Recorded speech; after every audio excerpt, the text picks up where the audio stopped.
23 years.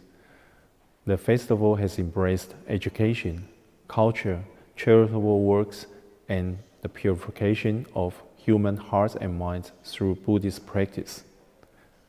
All of this will be featured today, finishing with a traditional Buddhist Mother's Day chanting service. From the safety of your home, we wish for everyone to enjoy the event, and please share the joy with your family and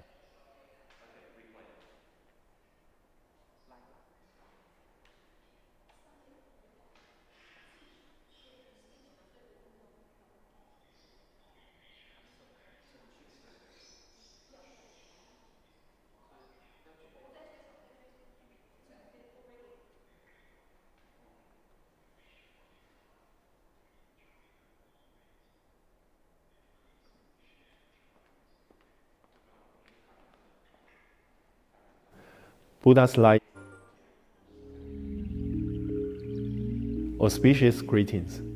On behalf of the Foguangshan Zhongtian Buddhist Temple, Buddha's Light International Association of Queensland, and the Zhongtian Chinese School, I would like to welcome everyone to the 2020 Buddha Birthday Festival on air. Due to the current COVID-19 health restrictions, the Buddha Birthday celebrations are streaming live today from the Zhongtian Temple. In 1997, under the vision of Venerable Xingyun, founder of the Foguangshan Buddhist Order, the festival began in the South Bank Parklands.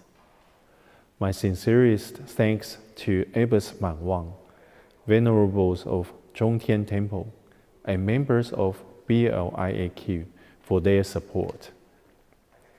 I also wish to acknowledge Brisbane City Council, Multicultural Affairs Queensland, YFG Shopping Centres, and the other sponsors of the festival. Over the past 23 years, the festival has embraced education, culture, charitable works, and the purification of human hearts and minds through Buddhist practice. All of this will be featured today, finishing with a traditional Buddhist Mother's Day chanting service.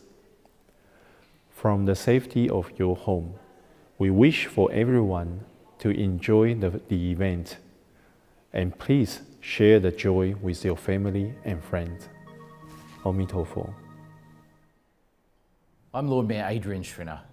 Brisbane is such a thriving multicultural city, and the Buddha Birthday Festival is one of our biggest annual celebrations. But sadly, like many other events, this year's celebration has been impacted by the coronavirus restrictions. Every year, Buddha's birthday helps to promote peace and harmony in our city, something that is now more important than ever. And I particularly want to thank the Zhongtian Temple and the Buddha's Light International Association for organising today's special live stream event. Since 1997, the Buddha Birthday Festival has attracted millions of visitors. And while we can't celebrate in person, we are united in spirit. And I'm confident we will be able to celebrate again next year as a stronger, more united community once this pandemic passes. The Buddha Birthday Festival has become a signature event in Queensland, attracting more than 200,000 people to the South Bank last year. From South Bank to this year's celebrations in cyberspace, I'd like to acknowledge the work done to make this event happen. In particular, the organisers, Changtian Buddhist Temple Abbess, the Venerable Man Wang, and Buddha's Light International Association of Queensland President Arthur Liu. I'd also like to say thanks to the hundreds of volunteers, performers, contractors and stall holders who have either been part of this online project or who have accommodated the enforced changes. For me, this festival is usually a bustling, joyous celebration on the banks of the Brisbane River. This year, I'll have the chance to truly be in the peace and harmony that the day promotes. My hope for everyone in these strange times is for a safe and harmonious 2020. Thank you. On this auspicious occasion, I will express my gratitude to Venerable Meng Wang, abbess of Zhongtian Temple, and Mr. Arthur Liu, president of Buddha's Light International Association of Queensland, for organizing the celebration of Buddha's birthday. It is a celebration for everyone, regardless of age, gender, race, religious, or cultural background. It showcases the diversity of Australia's multicultural society. Multicultural lifestyle will bring us together to fight against the COVID-19. Love and peace will triumph over hatred and ignorance. On behalf of the Taipei Economic and Cultural Office in Brisbane, I wish each and every one of you a very happy and healthy Buddha's Day. Thank you.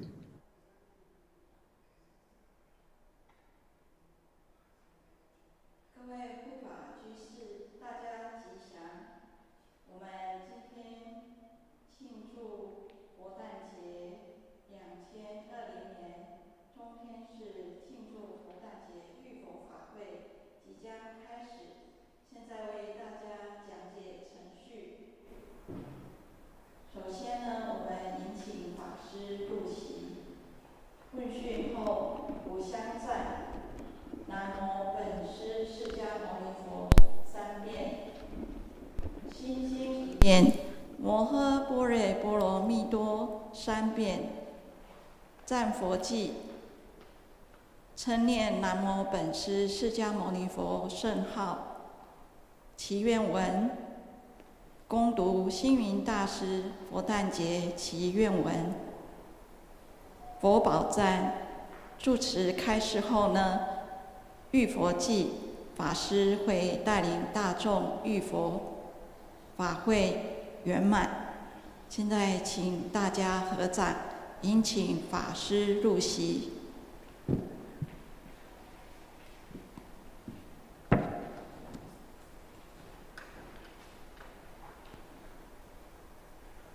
Ladies and gentlemen, on behalf of Foguangshan Chongdian Temple and the Buddha's Light International Association of Queensland, we would like to welcome you to the 2020 Buddha Birthday Festival.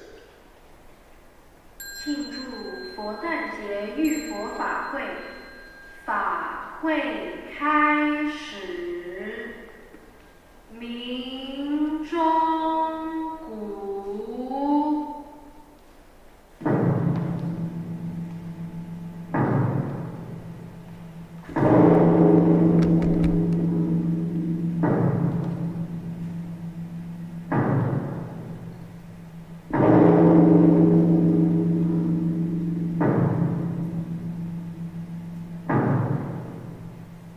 Thank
释迦牟尼佛。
是无言而必舍身以我舍身相为诸法，无眼界乃至无意识界，无明界乃至无老实也，无老实界，无过寂灭道，无自意无得力，无所得故，菩提萨埵依般若波罗蜜多故，心无挂碍，无挂碍故，无有恐怖，愿离颠倒梦想，究竟涅槃。三世诸佛依般若波罗蜜多故，达了度若三藐三菩提果，此般若波罗蜜多是大神咒，是大明咒，是无上咒，是无等等咒，能除一切苦，真实不虚过说。般若波罗蜜多咒，即说咒语：揭谛揭谛，般若揭谛，般若僧揭谛，菩提萨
释迦如来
我们在此地虔诚恭敬的礼拜，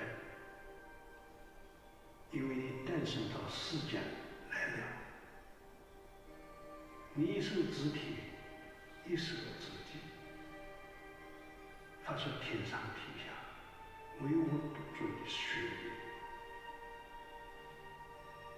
你脚踏七步，莲花朵朵，用清净法水洗涤娑婆尘土，从此人家有了光明，从此人家有了佛法，佛陀是伟大的佛陀，供应你将来在娑婆世界。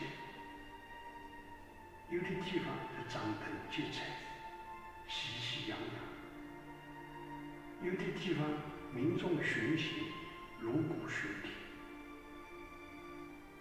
寺院举行不佛典礼，信徒全家庆祝佛诞。这是佛子们在纪念你的恩德，这是佛子们在感念你的福佑。哦，伟大的佛陀，请被你我福得切，只能以思念慈母的心情，称你伟大佛陀的圣号。此为伟大的佛陀，我们愿尽行事，传扬真理，我们愿信神力，广度有情。此为伟大的佛陀，请你接受我至诚的祈愿，请你接受我至诚的祈愿。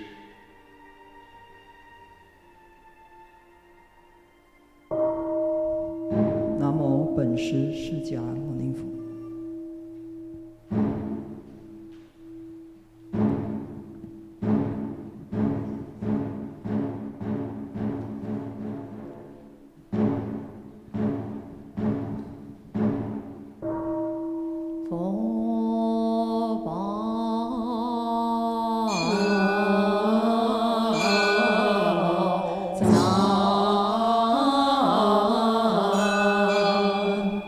啊。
Welcome everyone to the 2020 Buddha Birthday Festival on air stream being held this year at the Chongtian Buddhist Temple.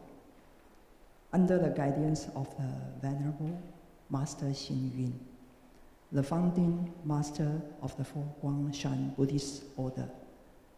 Over the past 23 years, we have celebrated and enjoyed Buddha's birthday in picturesque South Bend parklands during the long weekend. At the start of the May, many thousands of the people join each year in this special tribute to the wonderful legacy that Sakyamuni Buddha has left the world.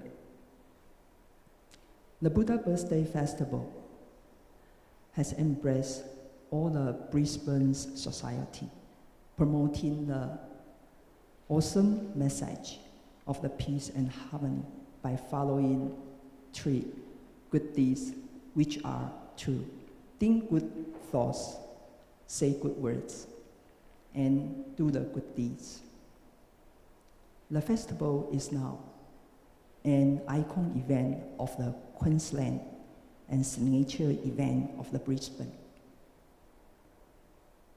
And we appreciate the continuous support of the Brisbane City Council, the Queensland government, and all the supporters and volunteers. Today, by means of the blessing of Buddha, let us purify our minds with the heartfelt sincerity and gratitude. And at the same time, pray for peace and prosperity within our society. May we all uphold compassion, respect, and equality with the faith, and contribute with the endless blessings to a stable society and peaceful world, especially during the current COVID-19 health crisis. Early this year, Venerable Master Xing Yun shared a message that each journey in life is the path to the happiness. I wish everyone happiness and peace in their life, and take care during this current crisis. Happy Buddha birthday! 所有我们在线上的佛光人，大家佛诞吉祥平安今年的佛诞节，我们用一样的心情在我们中天寺的圆通宝殿来举行。虽然不一样的情境，但是我们的心是一样的。23年来，我们每年的佛诞，那么都在烧办举行，但是今年因为肺炎疫情的关系没有办法。但是我们用一样的心回到了我们中天寺，我们的家。那么希望借由这样的一个佛诞佳节，我们所有的人待会都能够来一起发愿浴佛。第一个愿让我们的身心能够无障碍少烦恼。第一愿愿我身做好事。第二个愿，希望我的人生态度能够积极向上，有一个正念的生活，正念的人生观，积极努力。第二愿，我发愿口说好话。第三愿，愿我的身心能够安详，宁静，能够清净，能够平安。所以第三愿，愿我的心能够存好心。所以待会我们的浴佛线上的浴佛，大家就用这样的心一愿身做好事，二愿口说好话，三愿心存好心。今天呢，我们的佛诞幕后有很多的工作人员我们做了 Mission Impossible， 短短的2个星期的时间，我们把这个佛诞节搬上了这个网路让大家在这样疫情的情况之下我们一样能够用一个虔诚恭敬的心来浴佛。那么待会呢，我们在中天寺的师父们带领大家在圆通宝殿开始浴佛之后，会恭请我们的佛光山宗长心保和尚慈悲为我们昆士兰的佛光人大家开示为我们祝福让我们明白佛诞的意义，也尤其在这特殊的这个时刻让我们大家能够因为和尚的开示让我们能够明白一些道理，能够身心自在，平安吉祥。如同星云大师今年送给我们大家的行道天下，没有因为疫情而让我们的世界变小，反而因为疫情让我们的天空，让我们的世界更加的宽广。因为能够行道天下，自然而然我们所结的缘就能够福满人间。那么在和尚开示之后，我们还有一系列的线上的活动，包括茶禅、禅修、抄经、禅坐，还有这个佛法的开示等等。希望大家我们用一样的心情来庆祝今年的佛诞，借由佛诞带给我们平安吉祥，祝福大家。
大家好，大家吉祥。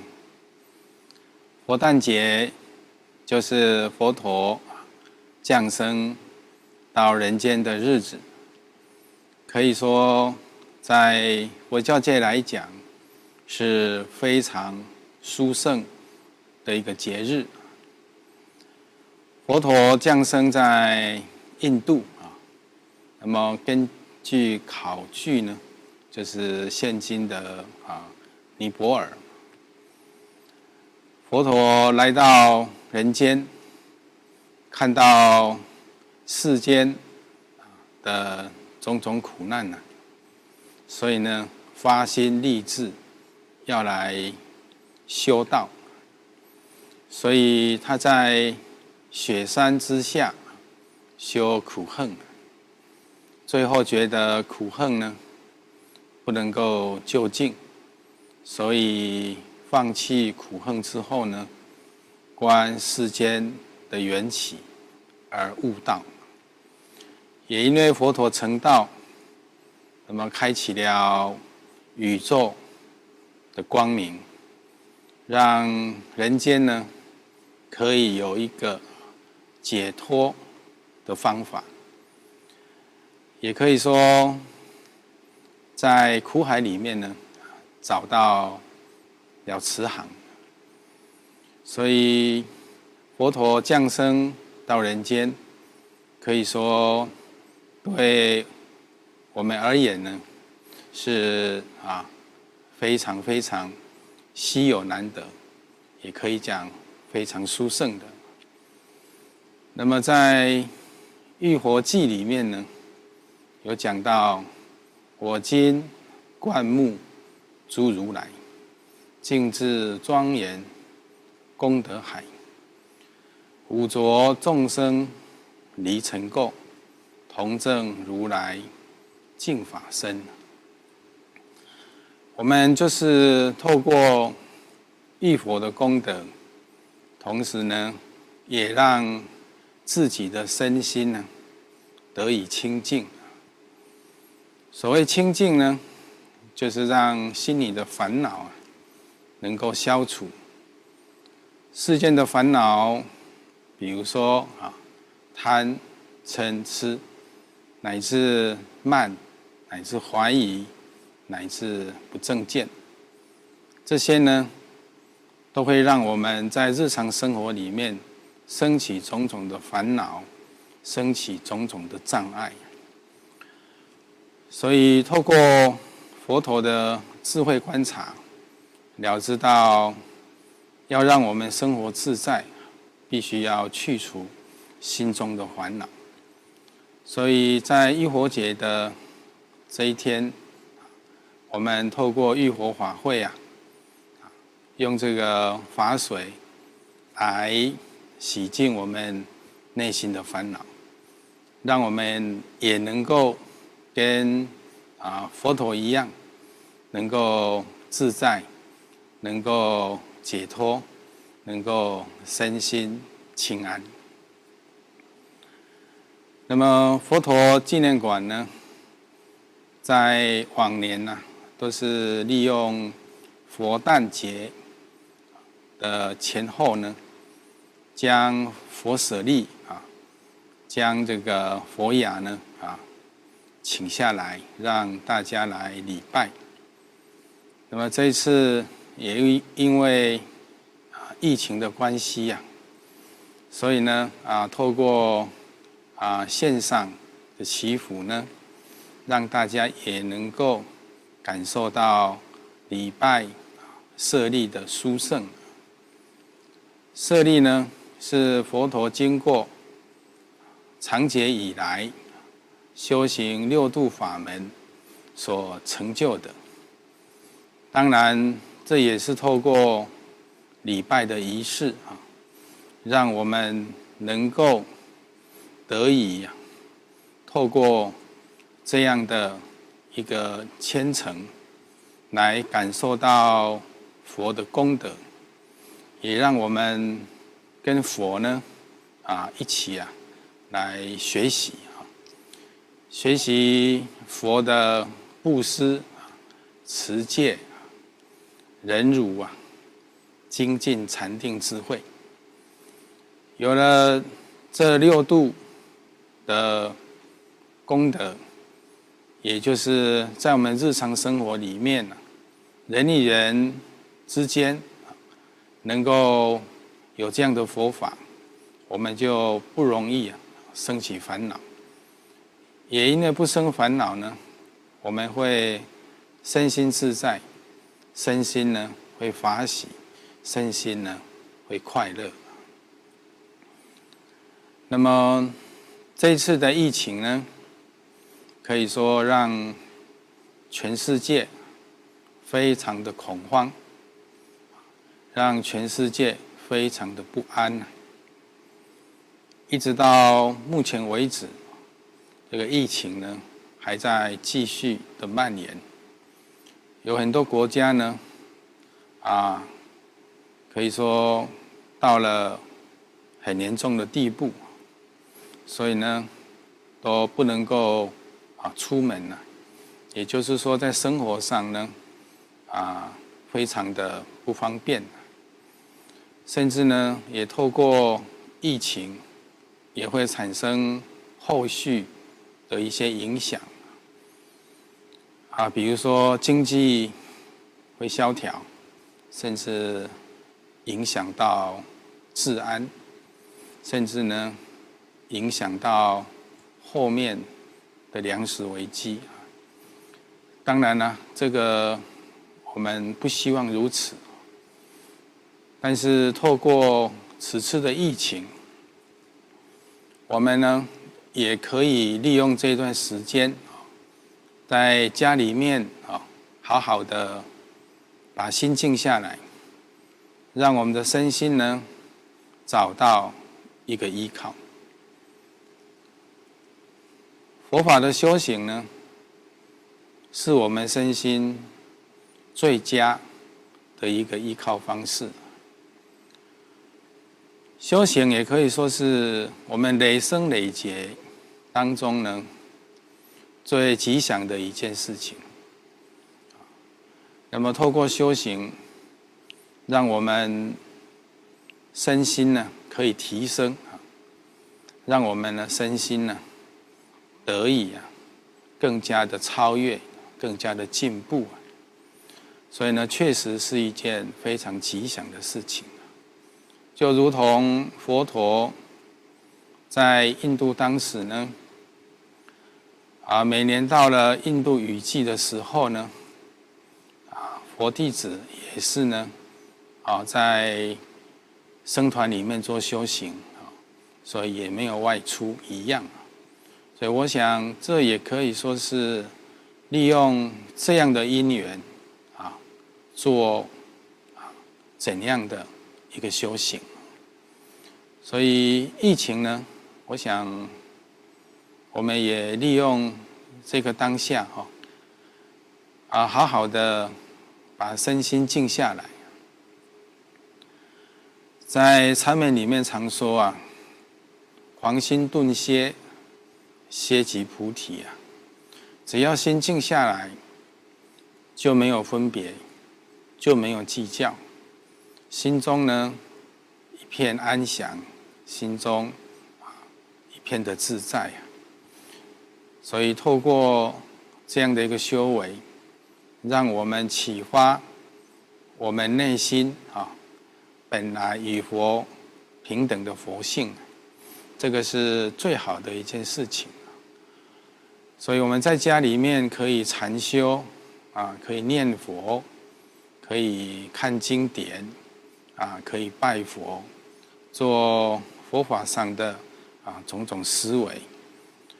我想也可以以这样的功德来回向给这一次全球的疫情能够早日平息，能够早日呢能够消失我想这也是透过自己的修行福德因缘，让我们的社会让全世界更加的安定更加的可以跟过去一样过正常的生活，也是自己的福报，也是全球大众的福祉。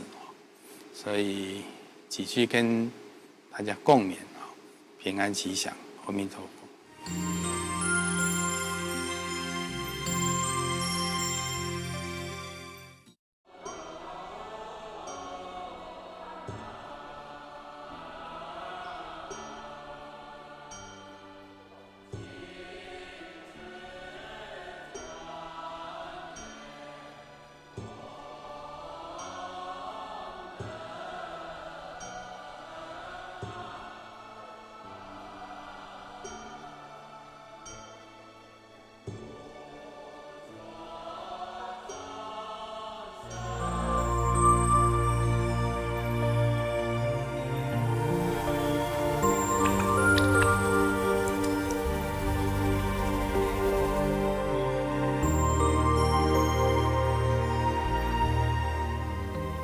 Hi, my name is Brian Kemp.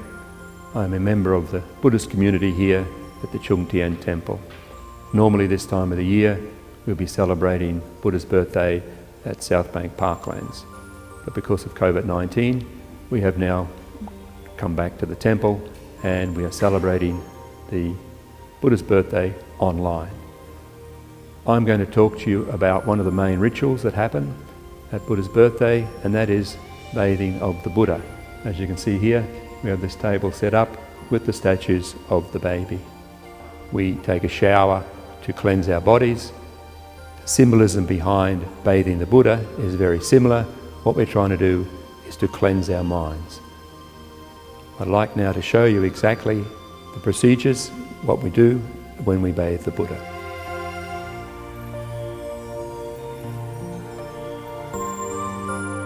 We start the ritual by first making a half bow to the Buddha. And then we kneel down in front of the statue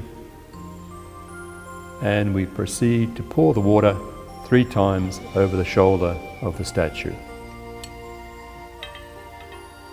The first pour is to remind ourselves to only have good thoughts. The second pour is to remind ourselves to only say good words. And the third pour is to remind ourselves to only do good deeds. Once we have finished that, we then make another half bow and stand up, and that is the end of the procedure of bathing the Buddha.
For 49 years, the Buddha of the world journeyed barefoot along the shores of the Ganges.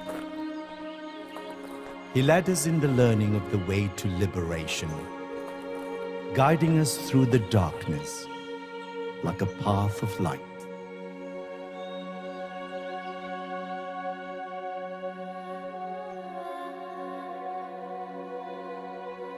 The Buddha was born a prince of the Sakya clan and was named Siddhartha.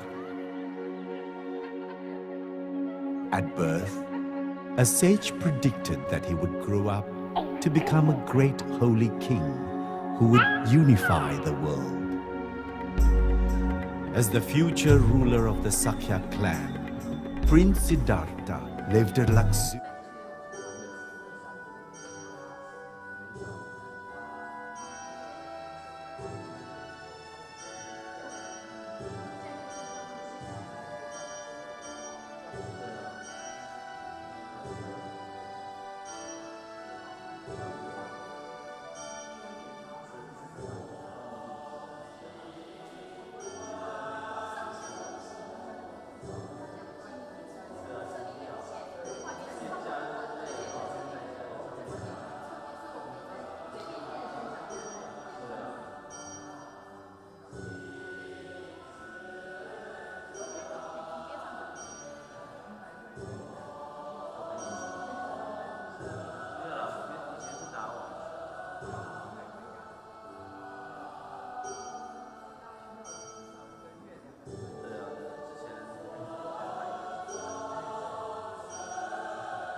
For 49 years, the Buddha of the world journeyed barefoot along the shores of the Ganges. He led us in the learning of the way to liberation, guiding us through the darkness like a path of light.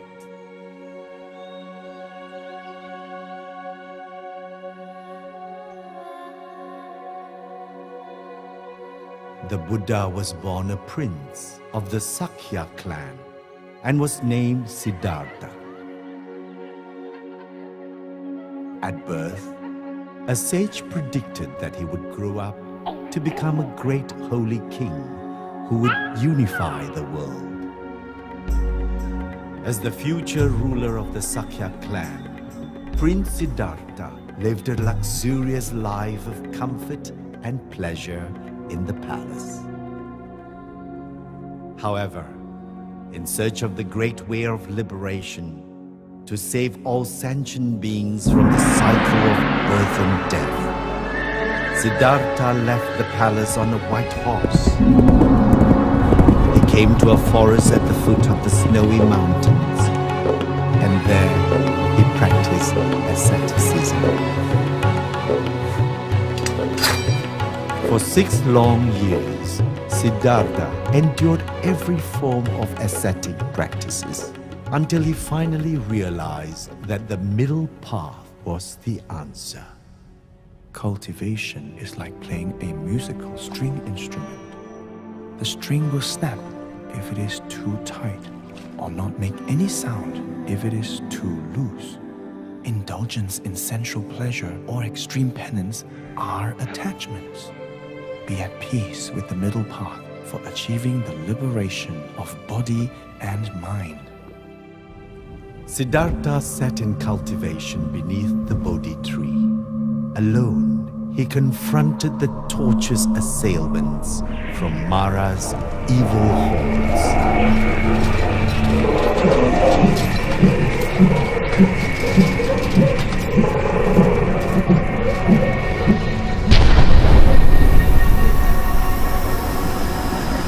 The earth is my witness.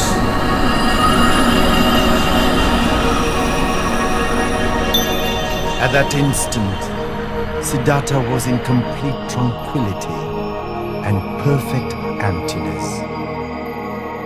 He was enlightened and he became the Buddha. Strange indeed. All sentient beings exist with a Buddha nature, but it is suppressed by vexation and delusion. I wish to be humble. I am not enslaved by fame and wealth. I have come to spread the Dharma, to free all sentient beings from the sea of samsara. Your Majesty, as a king, you should love your people as your own children. A king should not oppress the people. Life should be valued equally, as nothing is more honorable than life itself. Whatever the hierarchy, every person has an inner self that can shine forth.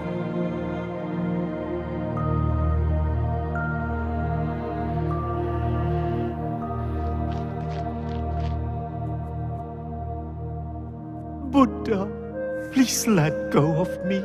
I am dirty. Niti, we should not look down upon ourselves.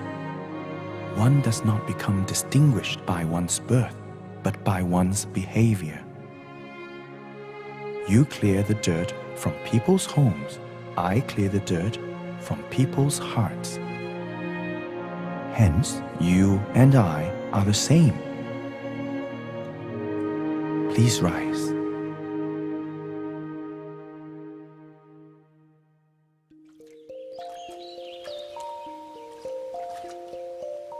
Rahula, is the water in this basin drinkable? Of course not.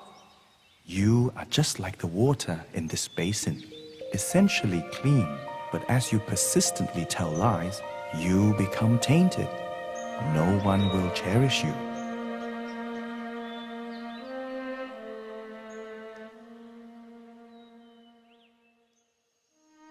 Aniruddha, let me do the sewing for you.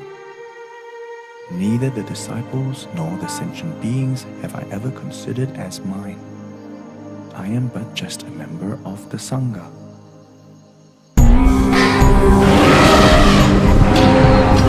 Attack popular Vastu!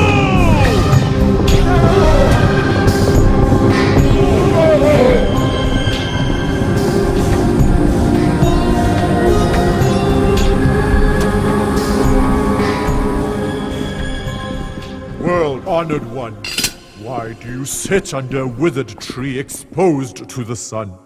Please, go into the shade. The shelter of your own clan is far better shade than that of any tree. Your Majesty, can you not feel it? Since enlightenment, I've shown you the noble eightfold path. Right understanding, right thought, right speech, right action, right livelihood, right effort, right mindfulness, and right concentration. I have never wearied of teaching the Dharma. The Buddha was born in a palace. While still in his youth, he became a monk. He attained enlightenment under a Bodhi tree. At the age of 80, between a pair of Sala trees, the Buddha entered Nirvana. I have delivered all the sentient beings I could, and have planted the seeds of deliverance for those who have yet to be delivered. Let the precepts be your teacher, and my teachings your guide, and I will be with you forever.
Auspicious blessing. I am Venerable Miao from Fo-Guang-Shan Buddhist Temple, Western Australia, and I will be guiding you on basic techniques to transcribe the Heart Sutra. We will need a copy of the sutra to transcribe. You can download from our website or find a piece of paper and a pen as transcribe the sutra in English. Before we start, let's calm our mind and senses. We will begin with the meditation for a minute.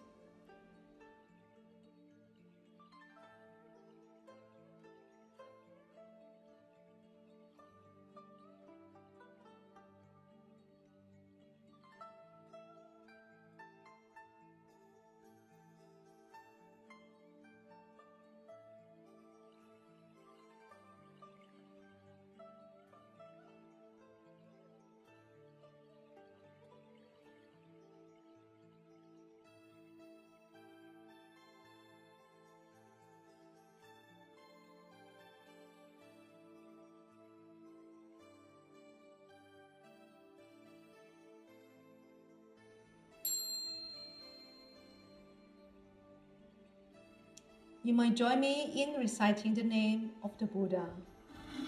Please join your palms. Namo Shakyamuni Buddha. Namo Shakyamuni Buddha. Namo Shakyamuni Buddha. We may begin to transcribe the sutra.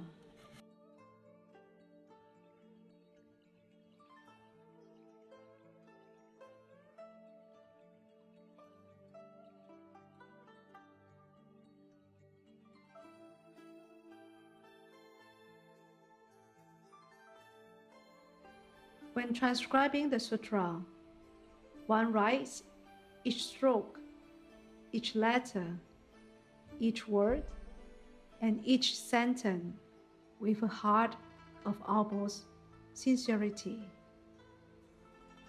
With full commitment of body and mind and total concentration, one enters into a stage of mindfulness.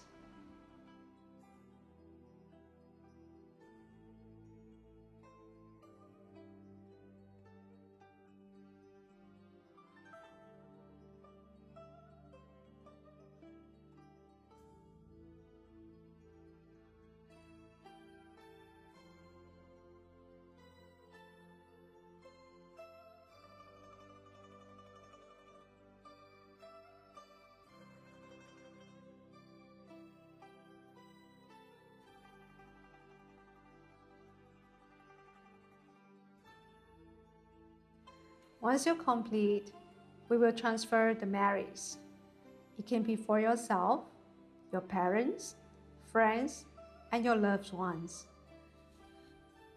Please join our palms, and we will recite together. May kindness, compassion, joy, and equanimity pervade all worlds. May we cherish and build affinities, benefit all beings. May chant Pure Land and precepts inspire equality and patience. May our humility and gratitude give rise to great vows. Well, we come to an end of the sutra transcription. Thank you for your time. It is my privilege to have you today. I hope you can join our Mother's Day Blessing Dharma service later today and share the merits from transcribing the sutra to all mothers we love. Hope you experience the same differently.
Auspicious blessings.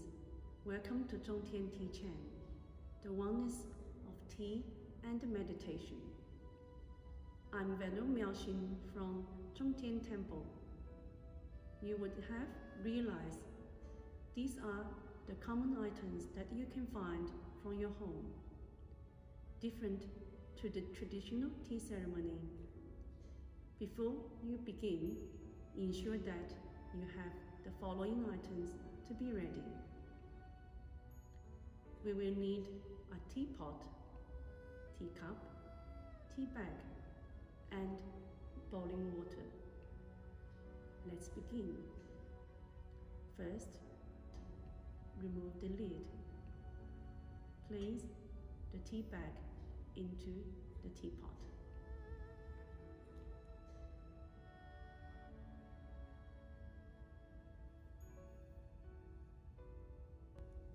Pour hot water into the teapot.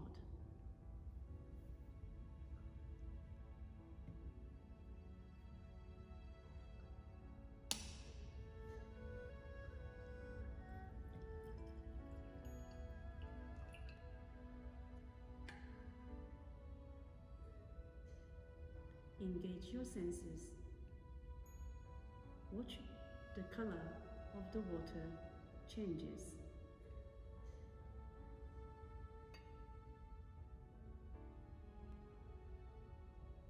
Relax.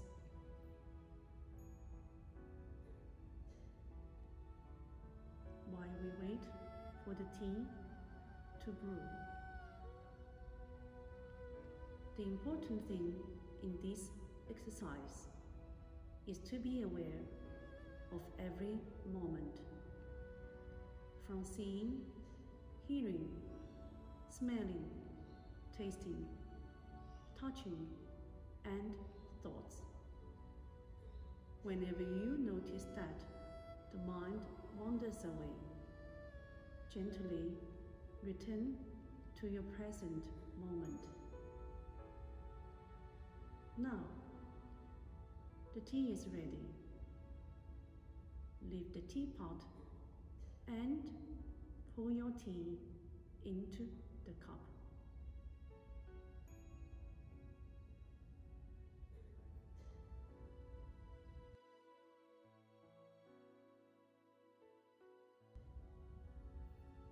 Hold the cup. Bring the cup to your lips. Take a sip mindfully and swallow the tea.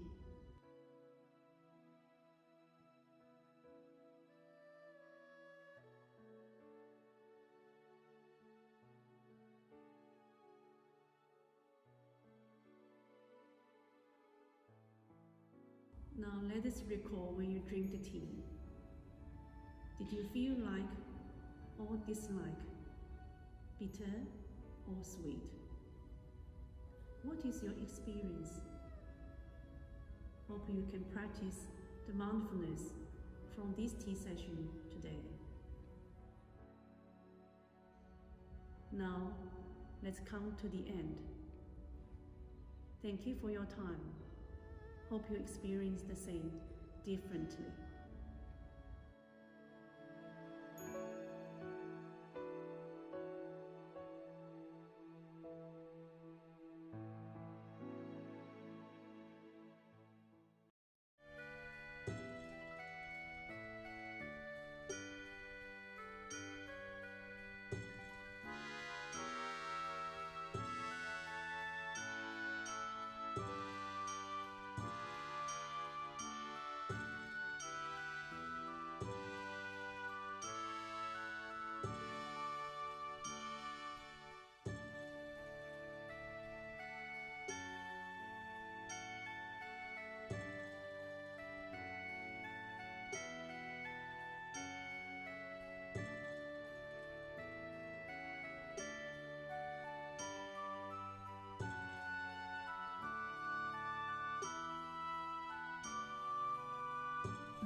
Hello everyone, I'm Venerable Miao Lai from the Chongtian Buddhist Temple.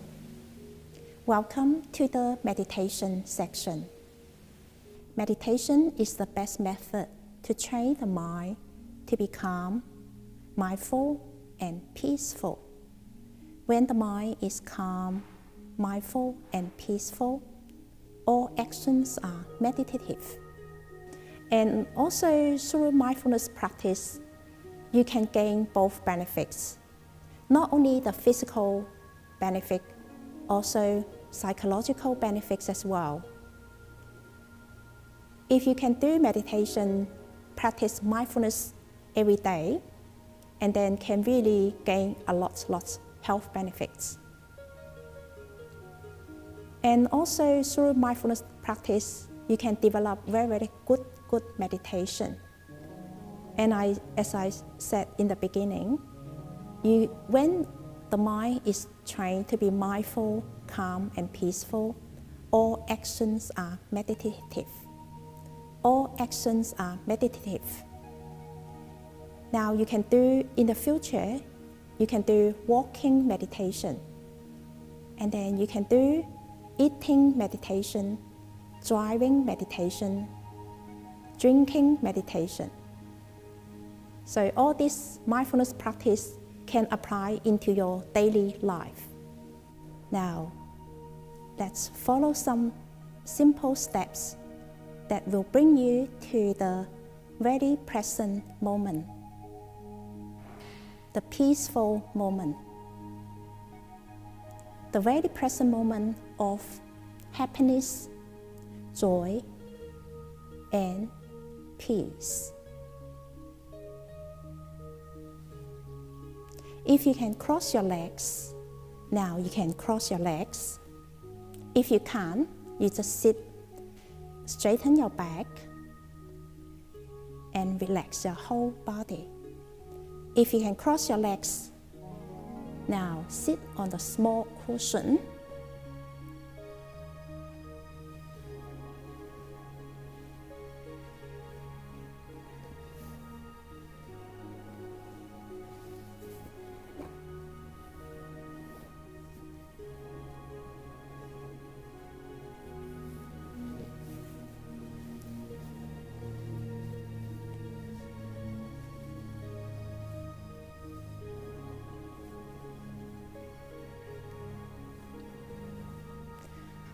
Now cross your legs if you can, and then remove your glasses.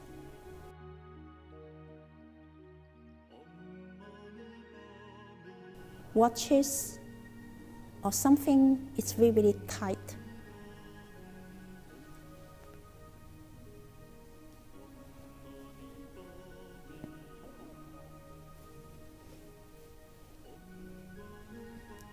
Rest your hands in your laps.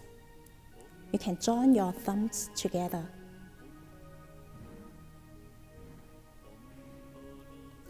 Now you can close your eyes.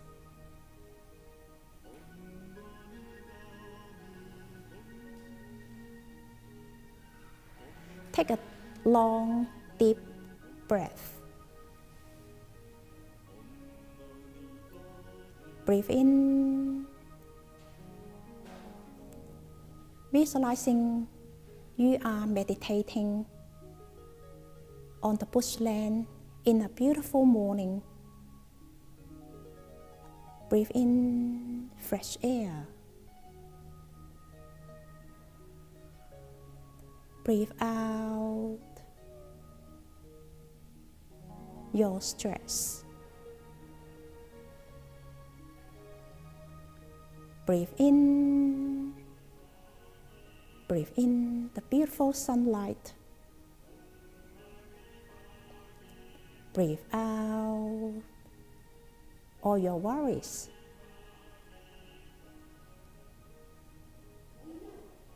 Breathe in, visualizing, breathe in a peaceful green light. Breathe out the negative energy. Now move your attention down to your abdomen, like your tummy. Breathe in. You feel tummy is rising. Breathe out. It's falling.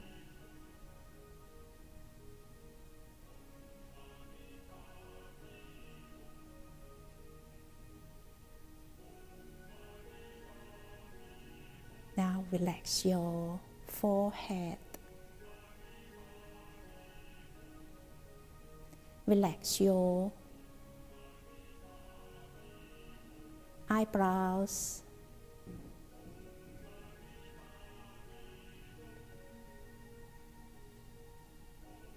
Relax your eyes.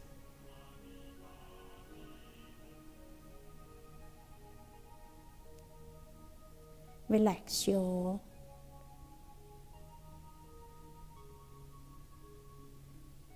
cheeks.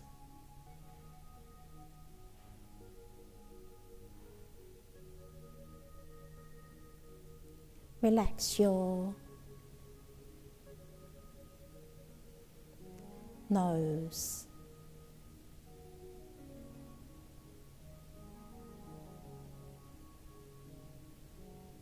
Relax your lips.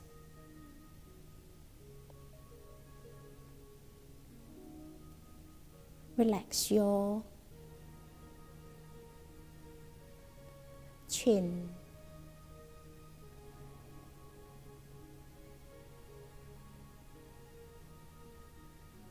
Relax your shoulders.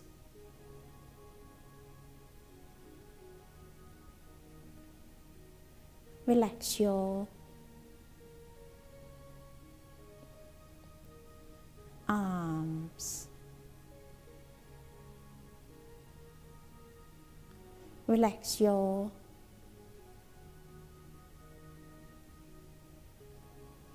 palms.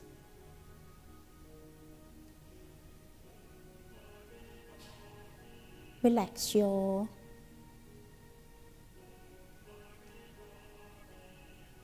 chest.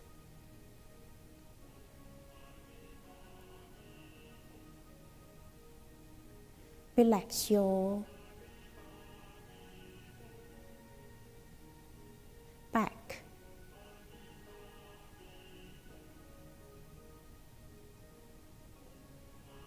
Relax your hips.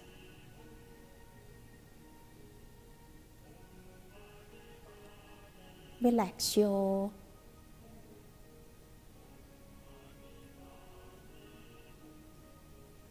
legs.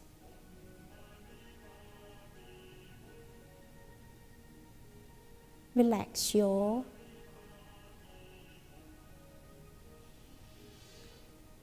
feet.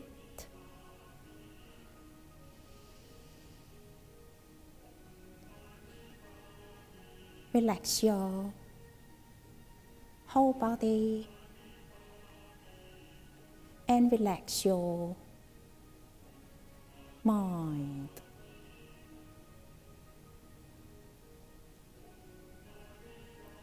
Relax and relaxed.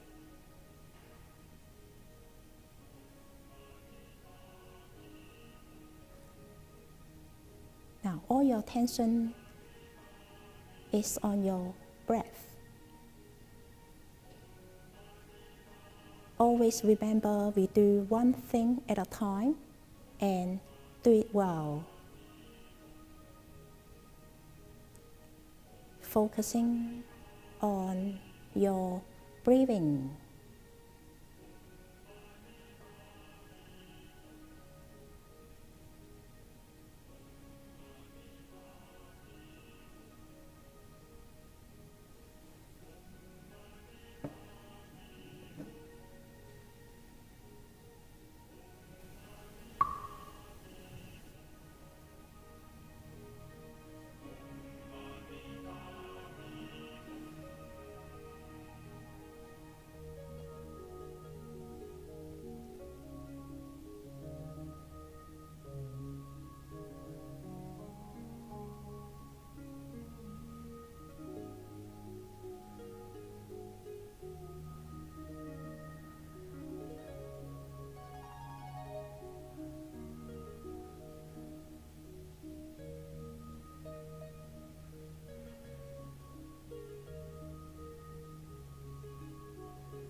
Okay, now rub your hands.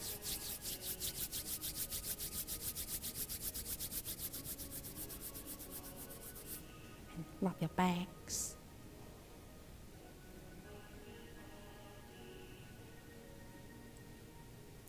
Legs.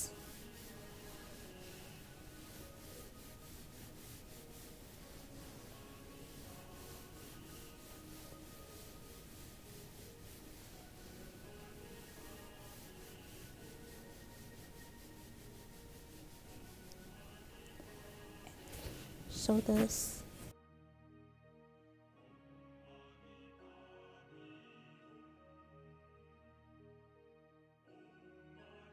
Okay, meditation can really give you insightful and meaningful experiences, not only for the physical body, but you can gain both benefits, not only for the physical body and also for psychological health as well, and really help with to cope a lot of stress. So if you can do it every day, maybe just 15 minutes, either early morning or in the evening, and then you will really get a lot of health benefits. Amen. Wisdom is the final goal of practicing meditation. Through mindfulness practice, you can generate your calmness, inner peace, and then wisdom.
To have you with us. I'm not sure how many people is here, but I think on my cell phone is showing that we've got 50 viewers at this moment. We're actually going to have Q&A session in about 40 minutes into this presentation, so feel free to post whatever question that you have. The reason that we're doing this is so that we can interact with you live.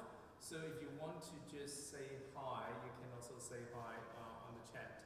But I'll be given the question that you asked. So before I go into more what we're doing today, I would actually like to acknowledge the traditional custodian of the land on which we are meeting.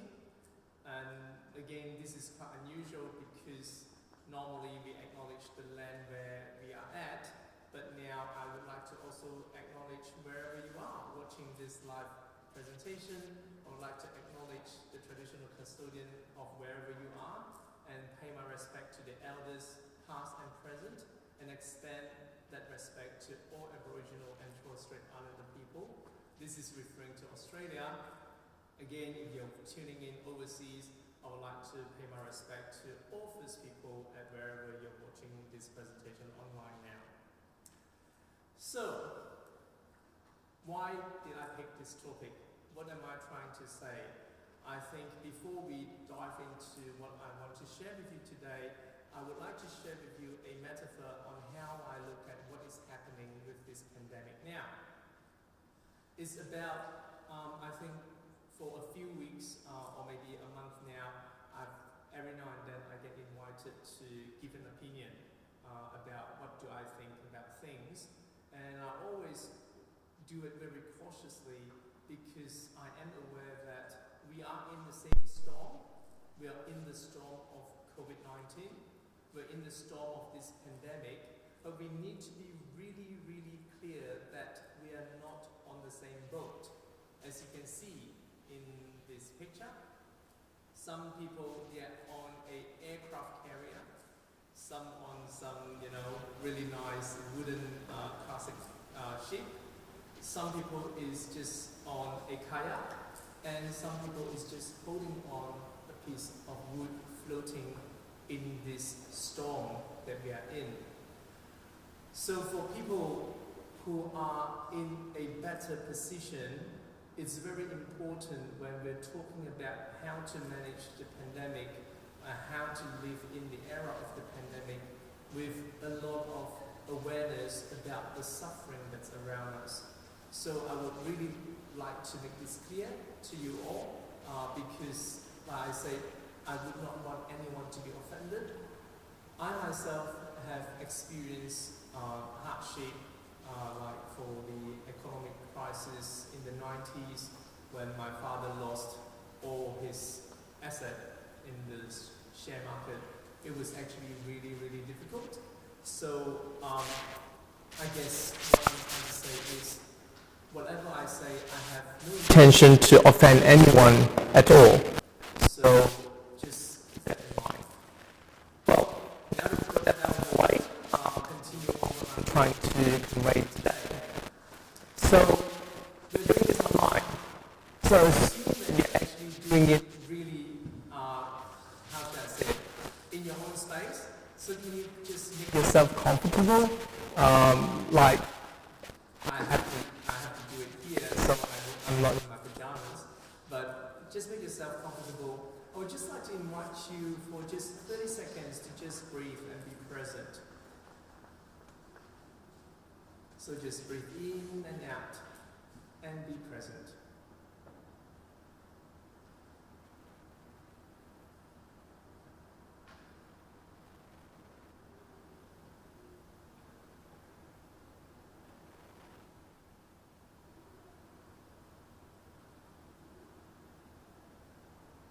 So you might wonder, why did I do that? I was first introduced to this sort of activity in a talk for more than about 25 years ago. And in that talk, I was told that, in the middle of the presentation, we were asked to just breathe. And I was thinking, I can breathe. I don't need to come here to listen to a talk and breathe.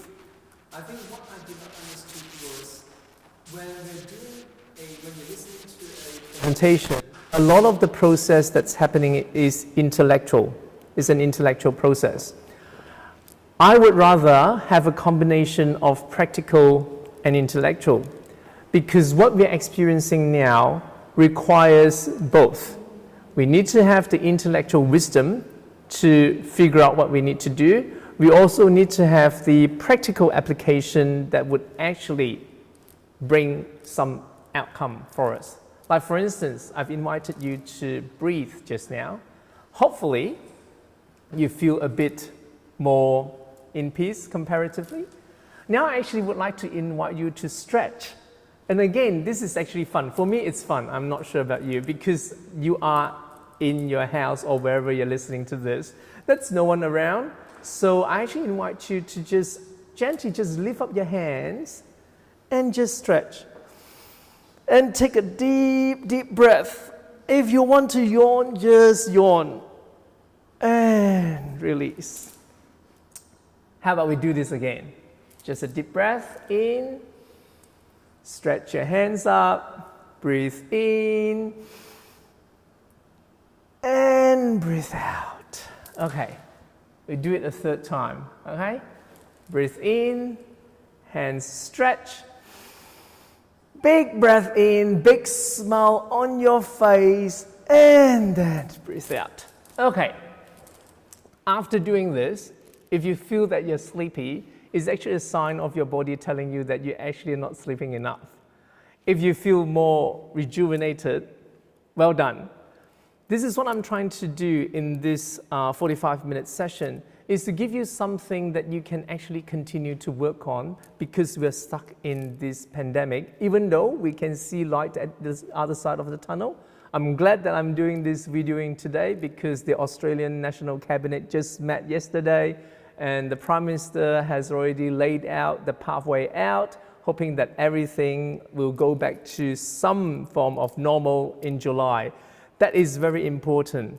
It's very important for us to see that there is light at the other end, that this will pass, and then with that in mind, we can then take this as a journey, an experience. And again, not at any moment I think that this is easy.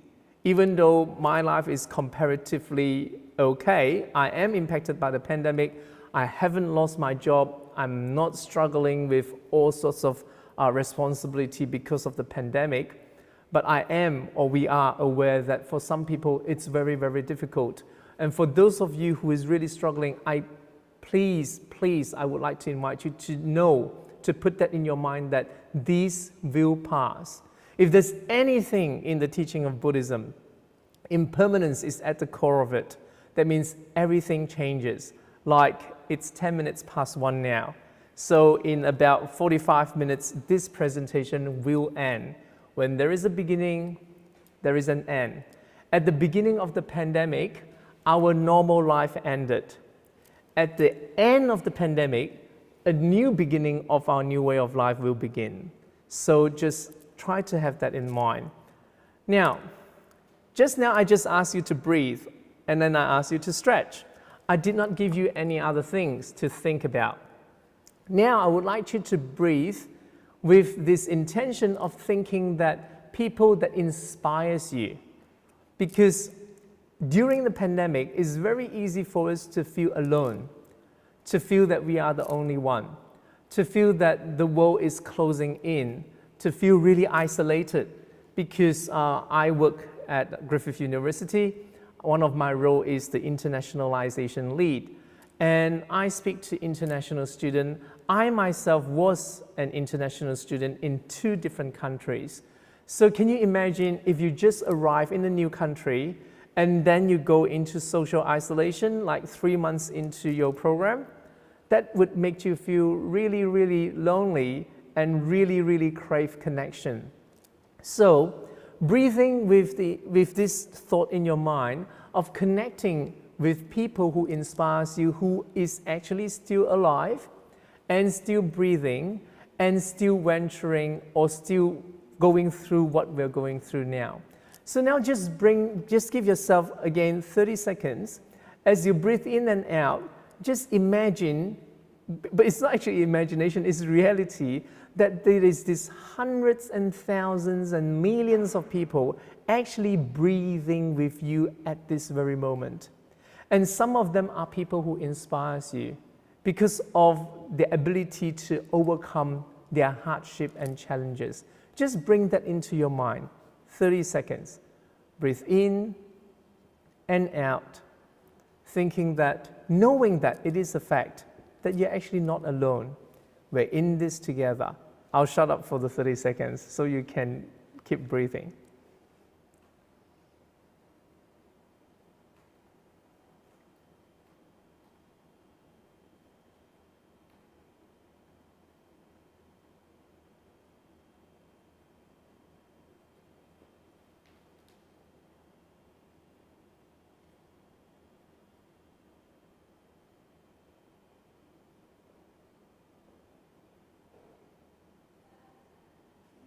Okay, so I could actually sit here and just do this forever and not have to do this presentation. We can just sit here and breathe because life is so chaotic. There is so many challenges. Isn't it good just to have 30 seconds when you're thinking about something that really charges you up and be in your body and be present and not have to worry about all the things that's chaotic outside and around you?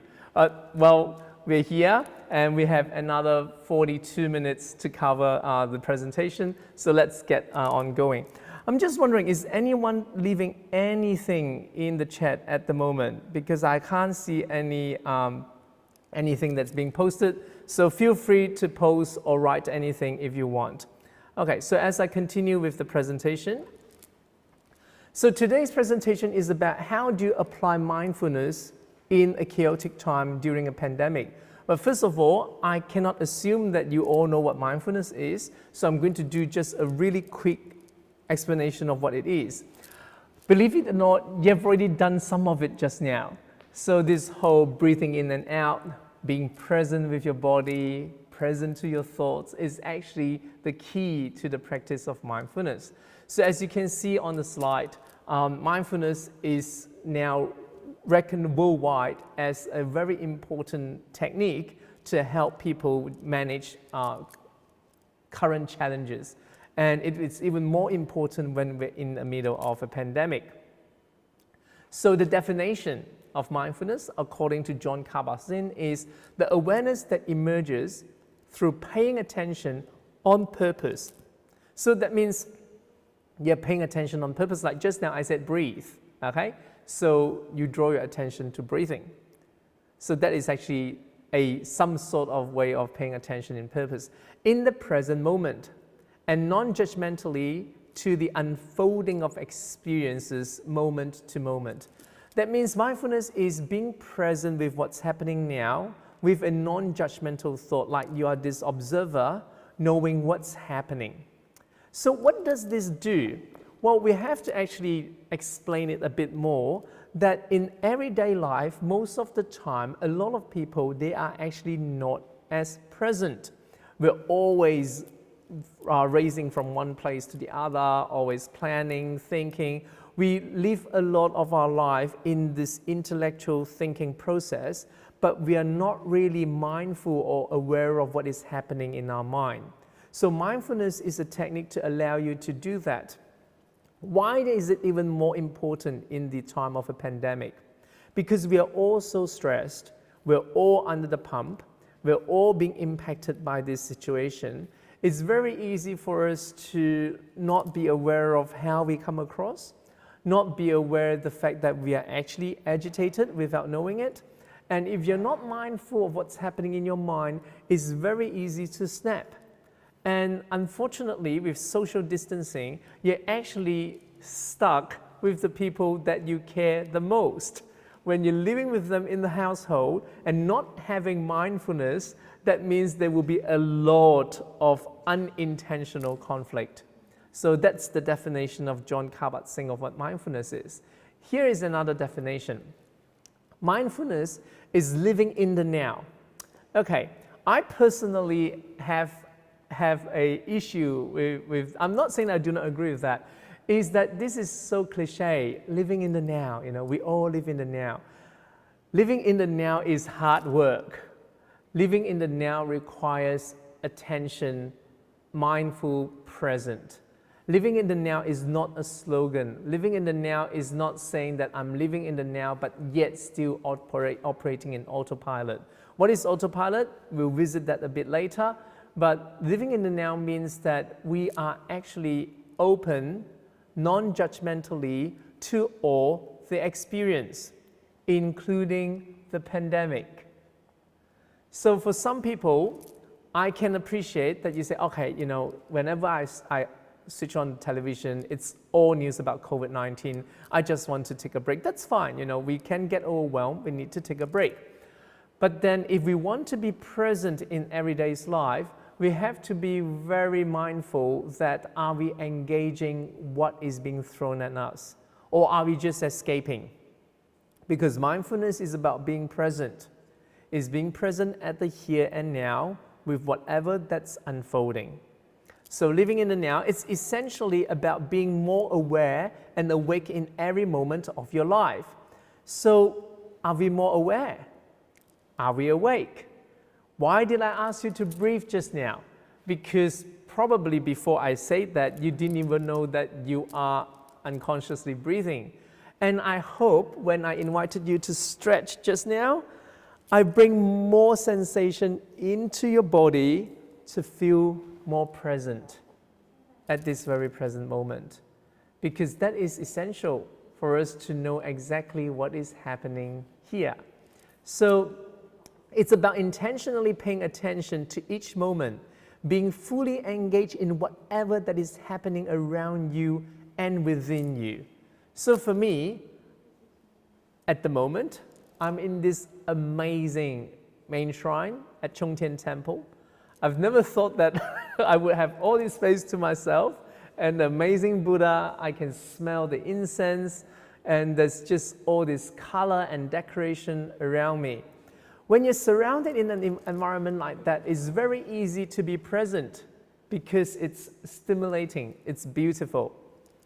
It's challenging when you are at home for week 8 now.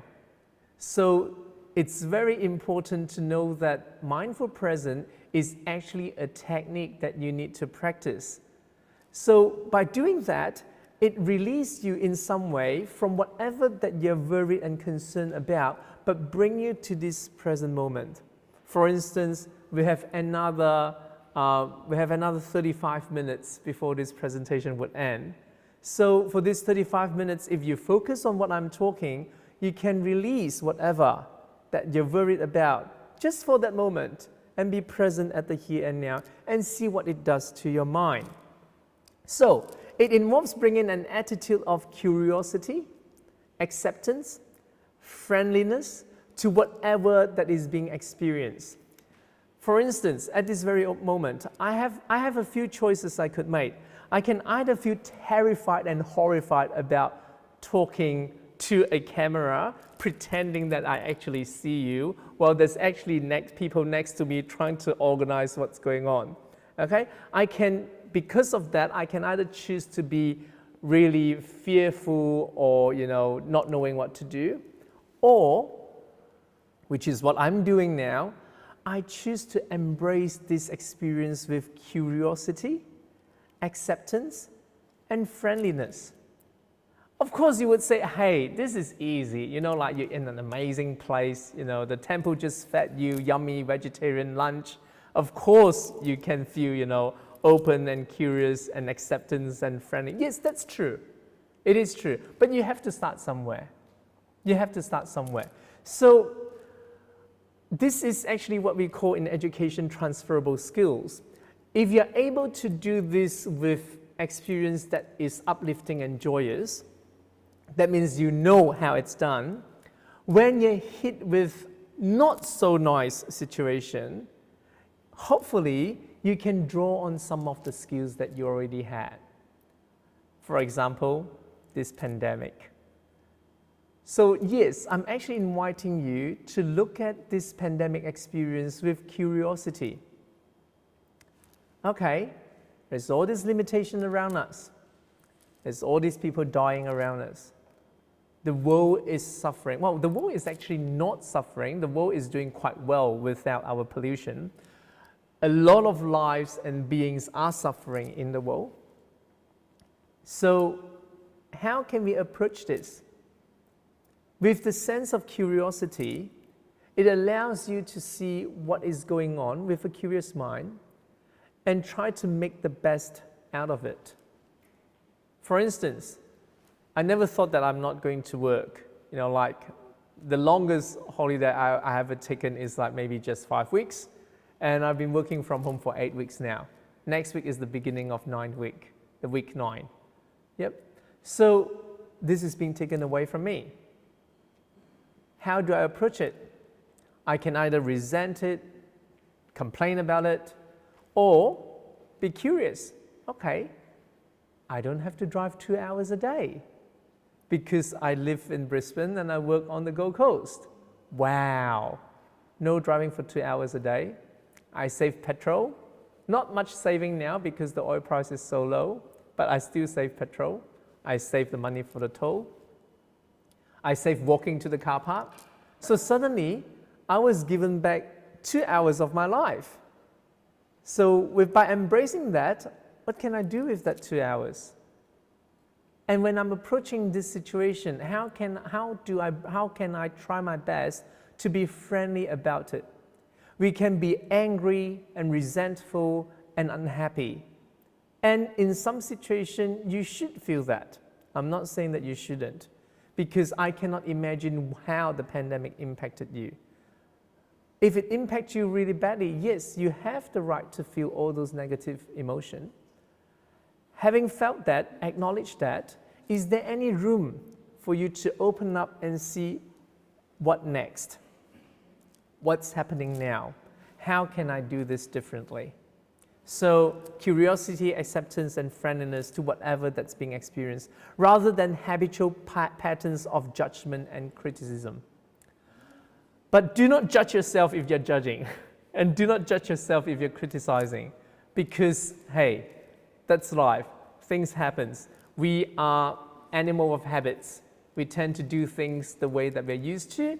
So if you're being judgmental, that's fine. If you're being critical, that's fine. You just need to be aware of it.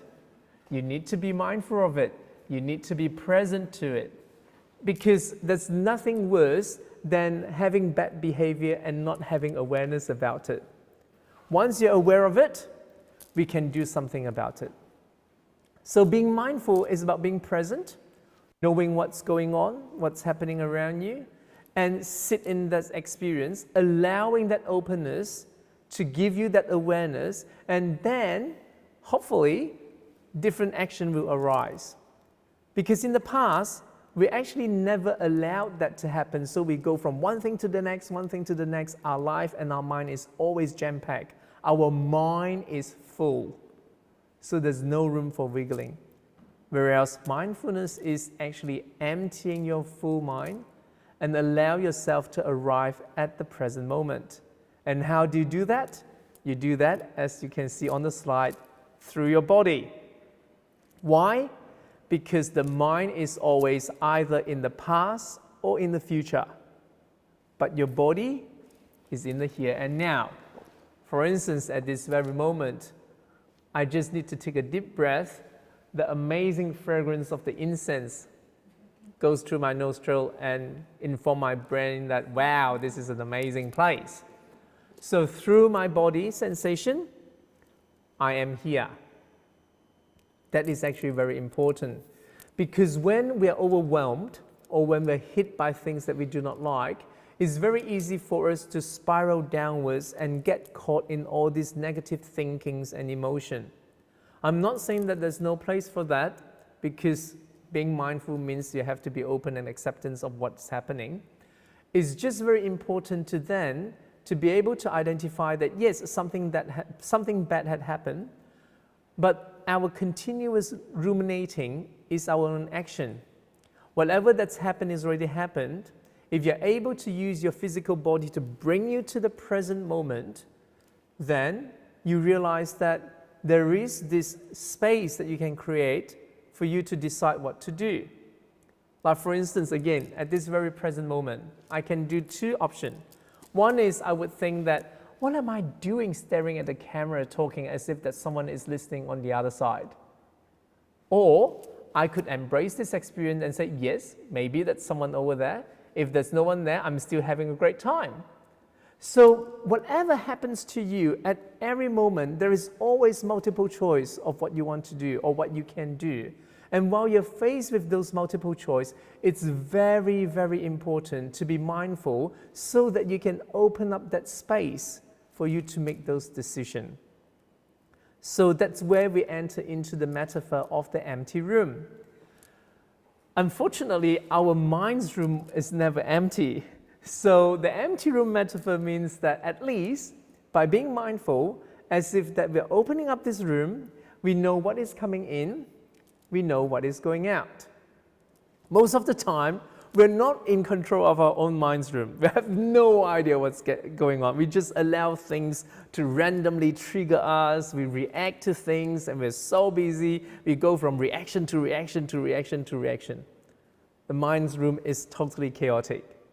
So what mindfulness does is, it gives you a technique like, for instance, the breathing that we just did.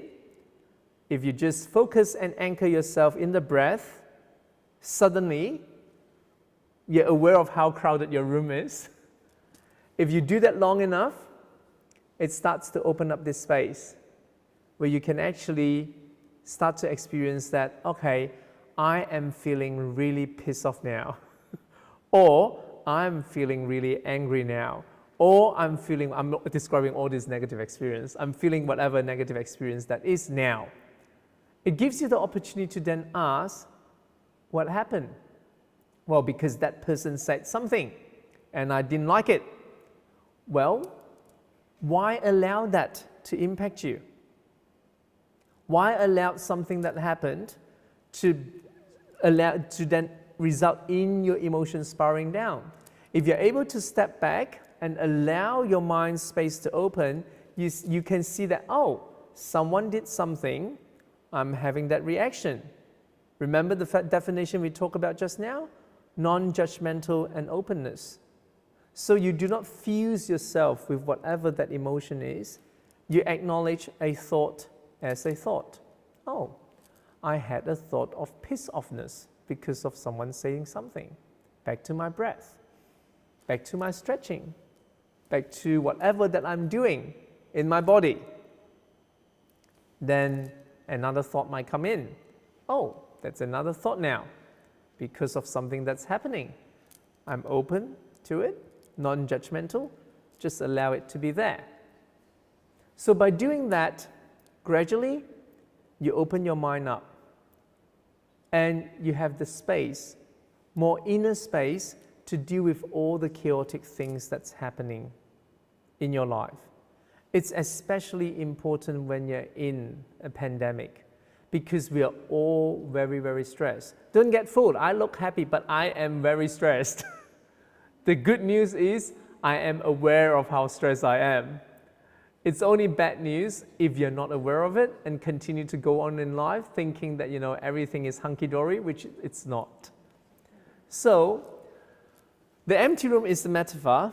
The reality is, this is more like what our room is. But it's not a problem. You can have a lot of things in your room as long as you're not allowing them to dictate how you feel and how you behave. It's not possible to suddenly have your mind totally clear. It's good to at least have an awareness and then go from there. So how do you apply this in the pandemic? Well, I guess the important thing is what I've been repeatedly saying, to be aware that we are, well, if you're not stressed, good on you. Maybe you should, don't have to continue watching this presentation and do something else, bake a cake, do something. For those of us who are stressed, mindfully aware of it allows us to know that I have an option to continue feeling stressed about something that I have no control of, and also have an option to actually do something else. And for the past 8 weeks, honestly, I have been given those challenges very so often, that there are things happening that I can't control, that emotionally I might feel being impacted on, but there's always this option that I can choose to be present and to continue doing things that I'm in control of and hopefully making a difference at the end. So, there is actually research behind mindfulness, but we have only another 23 minutes, so I will flick to this very quickly. So there's research behind it, it shows that it works and it's helpful. What I want to touch on now is something that I'm quite passionate about. It's called challenging your default mood. For instance, if you do something repeatedly again and again and again every day, it's very easy for you to go into default mood. And that's where we get trapped. That means we're not living at the present moment. Like at this moment, it's very hard for me to go into default mode because everything is so new. I'm in a place that I'm not normally familiar with. All this stimulation is waking me up. But for a lot of us, what we do every day, especially now we're stuck in the house, can be repetitive and you enter into this mindless process. That is where you really need mindfulness. Because when you're in default mood, you're actually less passionate, less engaged, less present, less happy, easily triggered. Okay, not really a good place to be in. You want to be in a active present place. So the default mood is because you're not paying attention. Like for instance, sometimes you don't even know how you made your way from the bedroom to the bathroom. Yep, it just sort of like happened because you're not paying attention. So that is when you're in default mood. It's a type of attention characterized by mental chatter, mind wandering, operating in an autopilot. Try not to do that, okay? So because then you tend to worry about the past or the future and judging and criticizing all these things that we normally do when we're not actively being present. There's the part of the brain that's being activated to result in that, the temporal and parietal lobes and the hippocampus and a certain part of your prefrontal areas. And also your fear center is more active when you are in default mode, which is what I'm saying, that you tend more to get to be triggered. So in a pandemic, you would want to try to not stay in this stage for too long because you're already stressed. And imagine if you're easily triggered, then there will be all this friction happening within and around you. So the activation pattern tends to result in experiencing the world through thoughts and ideas instead of directly being present. This is the other point that I'm trying to get through over here. How can we engage life at this very present moment, but not through thoughts and idea? That's what I did at the beginning of my presentation. I invited you to breathe. I invited you to stretch because I want to get you out of your thinking mind.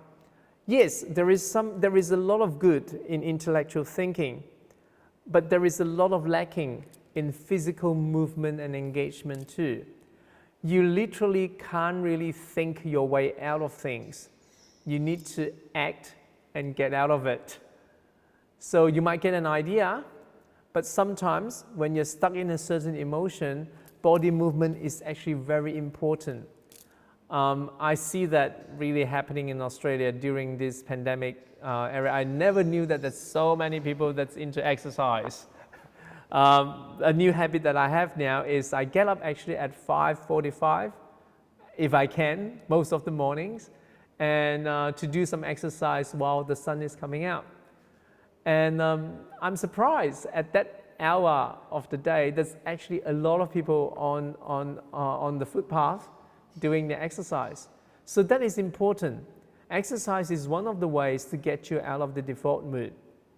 Of course, you can still do exercise in default mode by not paying attention, but please, if you are given the opportunity to exercise, be present. Be present to the morning air. Be present to the change of the scenery as the sun comes out. Be present to all this external bodily stimulation.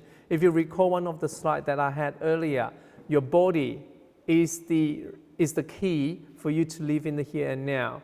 And by doing that, you're able to pull yourself away from default mood and be in this present moment. Okay, so as you can see, default mood is also associated with reduced cognitive functioning, therefore impaired academic and occupational functioning. It's just not fully engaging in living life. Okay, so how then can we be present? I suppose by now you get the gist of what I'm trying to say. Otherwise, I will have not been very productive for the past 37 minutes. So you would want to use your senses, body senses, either through movement or breathing to bring you to the here and now. It activates different parts of your brain. So you are then able to experience things directly with the here and now. When you experience things directly, you have this awareness knowing that everything will pass. Nothing stays forever. Same as this presentation. Like I said, I started 38 minutes ago. We'll finish in 55 minutes. So that means I have like, how many minutes am I left with? Now 17 minutes. Okay? So just by using your body and your senses, you're able to be at the here and now. And it's easy to do that when you're exercising, listening to music, being in nature. The real challenge is how can you be mindful when you're not stimulated in that way? That is why you need to practice. The best way to gain your mindful presence is through breath. because breathing is free, portable, you have it until you die. So every now and then, when you have that awareness, bring this deep breath into yourself. It doesn't cost you anything to stretch.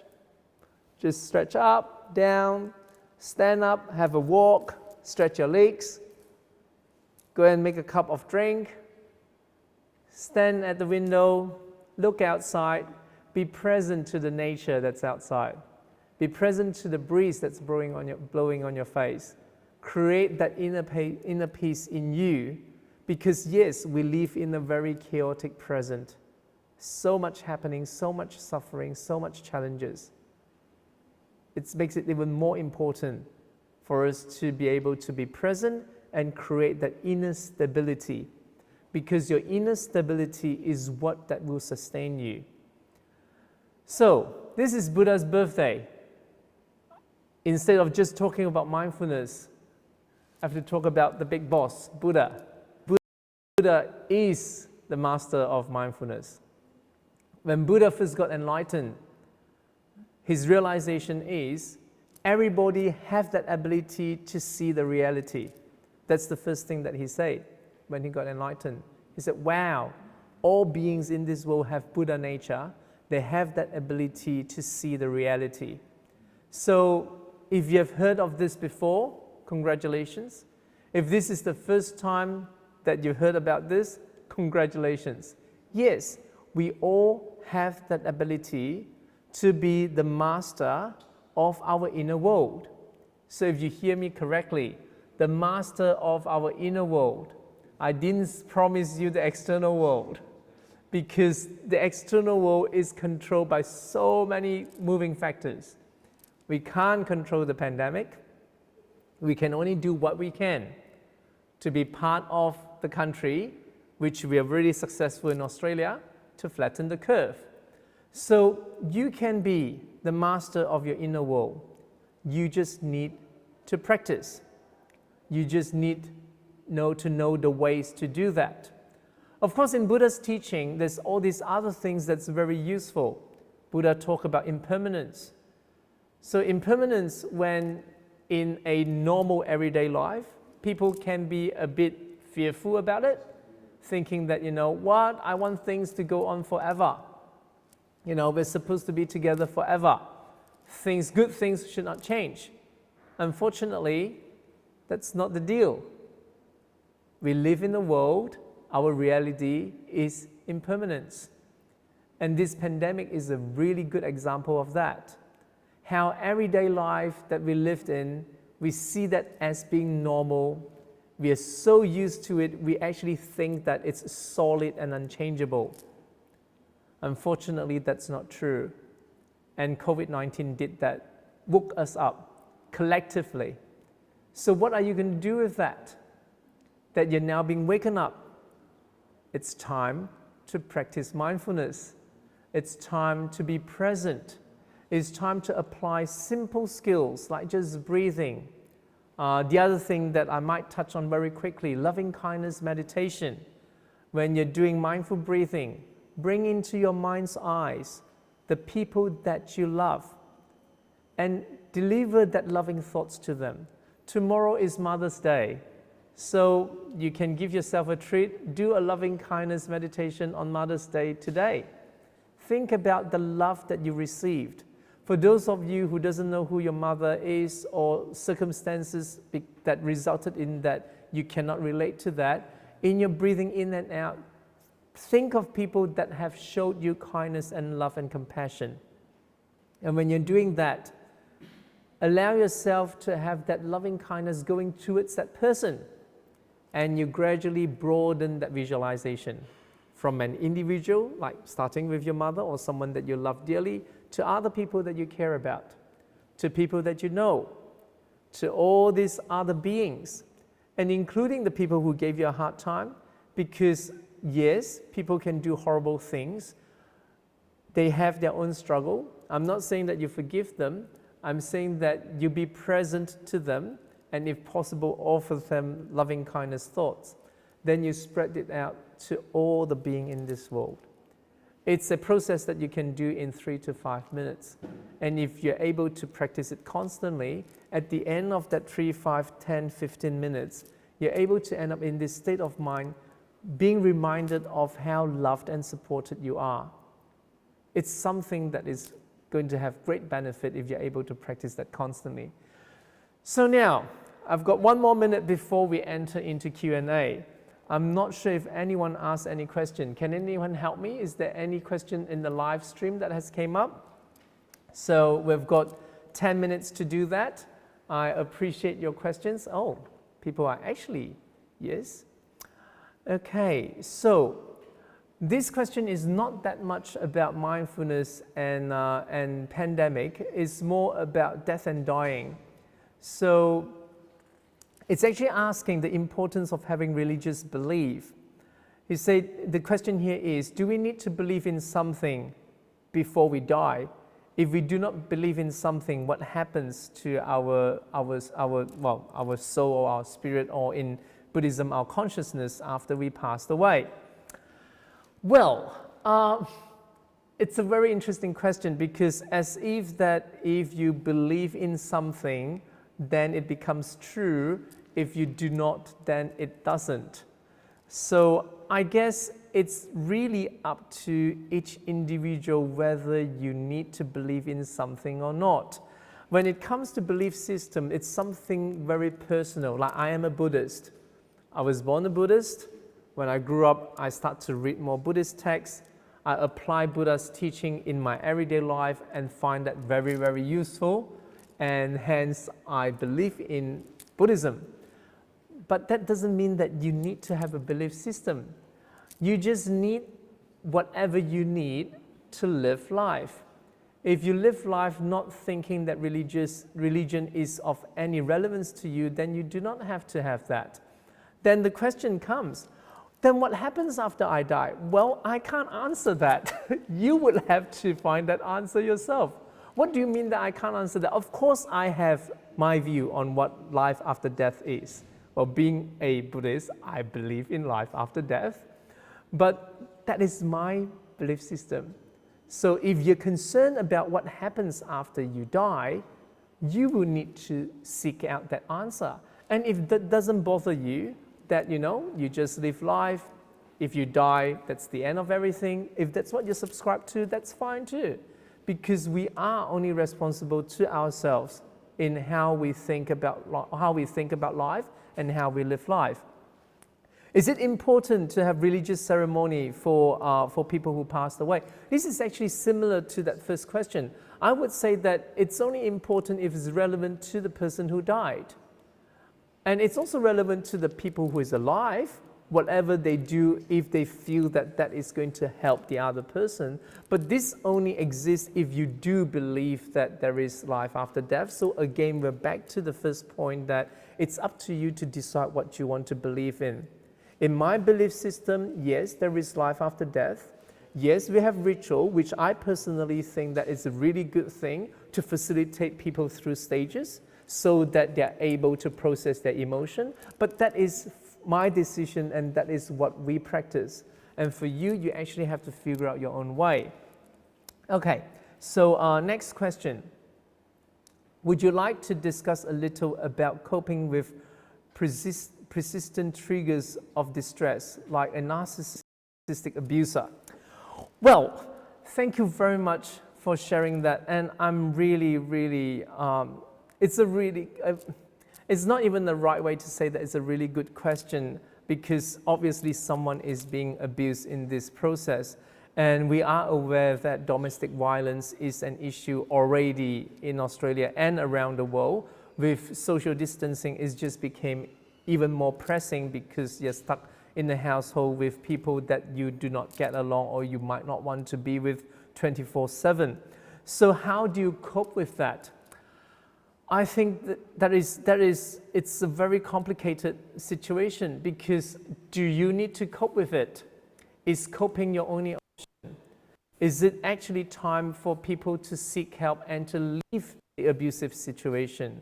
So I guess the first point is for you to reach out and to have discussion with people that you feel comfortable with about the situation that you're in. Because our default response would say, I want to cope with it, but I'm not even sure if that is the best thing to do to start with. I'm not saying that we should run away from, should leave all relationship. I'm just saying that you need to be very present to whatever you do, whatever you decide of what is going on. So if it's not like a life and death or endangering situation, it's someone that you love, but because they are narcissistic and they triggers you, well, the first question I would ask is, why are you with someone that's narcissistic? Are they really narcissistic, or is that your projection? So there's multiple questions that you need to actually think about. Why are you still there? What are the things that are holding you there? And by reminding yourself the reason why you're there, hopefully that helps you to open up conversation with that individual. Having a conversation with someone that's narcissistic is very difficult because they can only see themselves and no one else. So it requires some effort on both parties. So the other person needs to be aware that you are actually struggling. So yes, so the first step is you need to make them aware that whatever they're doing is impacting you. Of course, you are the master of your internal world. It's your choice to react or not. But having said that, we're all human. I think it's fair to just let people know that they're making you feeling uncomfortable and see how the conversation goes. All in all, if you do not feel safe, you need to seek help. That is very, very important. Okay, so this is now turned into a message of family violence. If you're aware of anyone that's being abused or is in an abusive relationship or is being impacted by it, please reach out to support them. If you are suffering that, please reach out for help. There is resources out there. There is people out there who specialize in that. So we are going through a lot. People are very stressed. Because people are stressed, they tend to be very reactive. So if you feel that you're not safe, please, you have to protect yourself. Okay, so while it may not be possible to acknowledge anger, it's difficult to distance ourselves from it. Would then be a possible approach be to avoid contact as means to keep present. So there is multiple things that you can do when you are stuck with someone that's unpleasant. So I've touched on part of it. First of all, you think about whatever that they're doing that's triggering you, how much of this is your reaction and your projection. So like for instance, if you grew up in a household where cleanliness is very important, so you're angry with people that's not clean. If you're able to take a step back, not being clean is actually not the end of the world. And you can work out now that I'm not really a clean person. But that is just a really quick example of letting you know that sometimes when we're not happy with someone, we play a part in that too. But there are situations where the other person is the abuser or the other person contributes to most of the conflict and the unhappy emotion, then it goes down to what I'm talking about, to have that conversation, to be open to the fact that you are actually being impacted by it and you would like to work something out, you would need their help and support to work something out. So now, because you're not in front of me, you might be by saying that, well, it's easy for you to say that, they don't listen, they do not interact. Then it comes back again down to the question of why are you still staying in this relationship or this situation? And so, well, I don't have a choice. Do you really not have a choice? Is it immediately not having a choice or forever not having a choice? Those are the questions that you need to think about. And meanwhile, get more support, talk to people, get someone to just, talk through the things and the struggle that you're in. I can't stress enough, like I said, I've been an international student in 2 different countries. Australia is in a really good position. There is a lot of services and resources out there. Please do not hesitate to reach out. And I've just been queued. We've got 1 minute left. So thank you very much for that 59 people that I can see on my phone that stuck with us. I'm not sure if that, At least it went from 50 to 59, so it's really good for my ego. The message of Buddha's birthday is, in this period, Buddha was born 2,000 over years ago. He told us that we all have this ability to be the master of our inner world.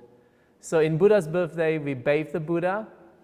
It's an action to actually also clean ourselves internally. So hopefully for the past 54 minutes, something might have crossed your mind, you find it helpful, or you've wasted 54 minutes, then apologies. I just hope that we have that awareness as how I started my presentation. We are all in a storm. We're not on the same boat. If you happen to be on a bigger boat, please be empathic and be kind to each other.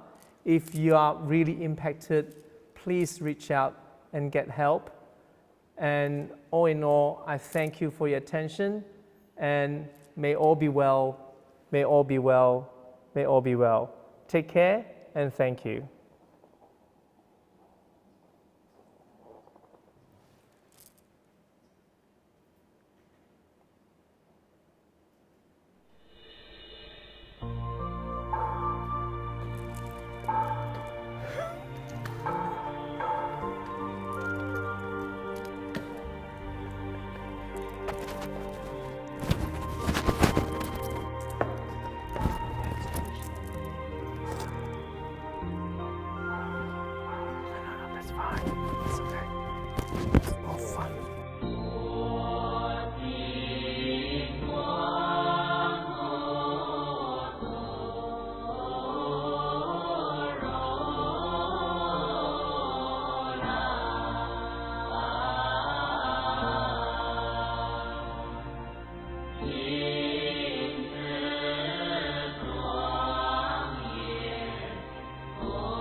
2020年中天市为母亲节献灯祈福法会，法会程序：南无香云盖菩萨摩诃萨三称，之后三称南无本师释迦牟尼佛，心经一遍，为母亲药师灌顶真言7遍。之后恭读星云大师为母亲祈愿文，之后回向。以上是我们待会法会的流程，请大众佛前问讯之后，请合掌。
斯比萨斯比萨萨萨摩揭谛萨南摩婆揭伐帝比萨斯俱罗比琉璃波来摩来舍耶当他揭多耶阿来诃帝三藐三菩提耶当知他比萨斯比萨斯比萨斯三摩揭谛萨南摩婆揭伐帝比萨斯俱罗比琉璃波来摩能舍耶当他揭多耶阿来诃帝三藐三菩提耶当知他比萨斯比萨斯比萨斯三摩揭谛萨南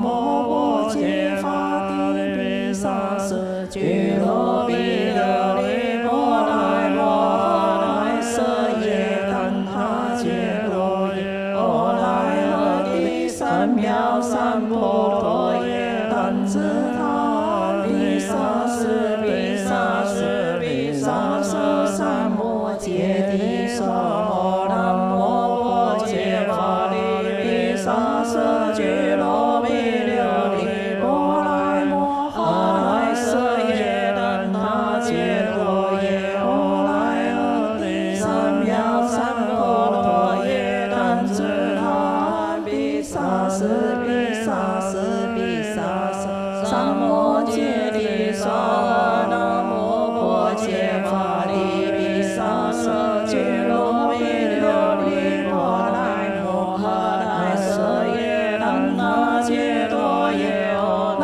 诃帝三藐三菩提耶当知他比萨斯比萨斯比萨斯三摩揭谛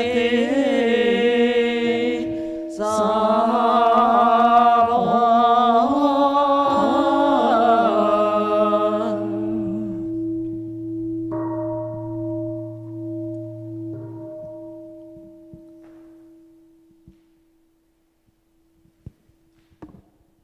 恭读佛光山开山宗长星云大师为母亲节祈愿文。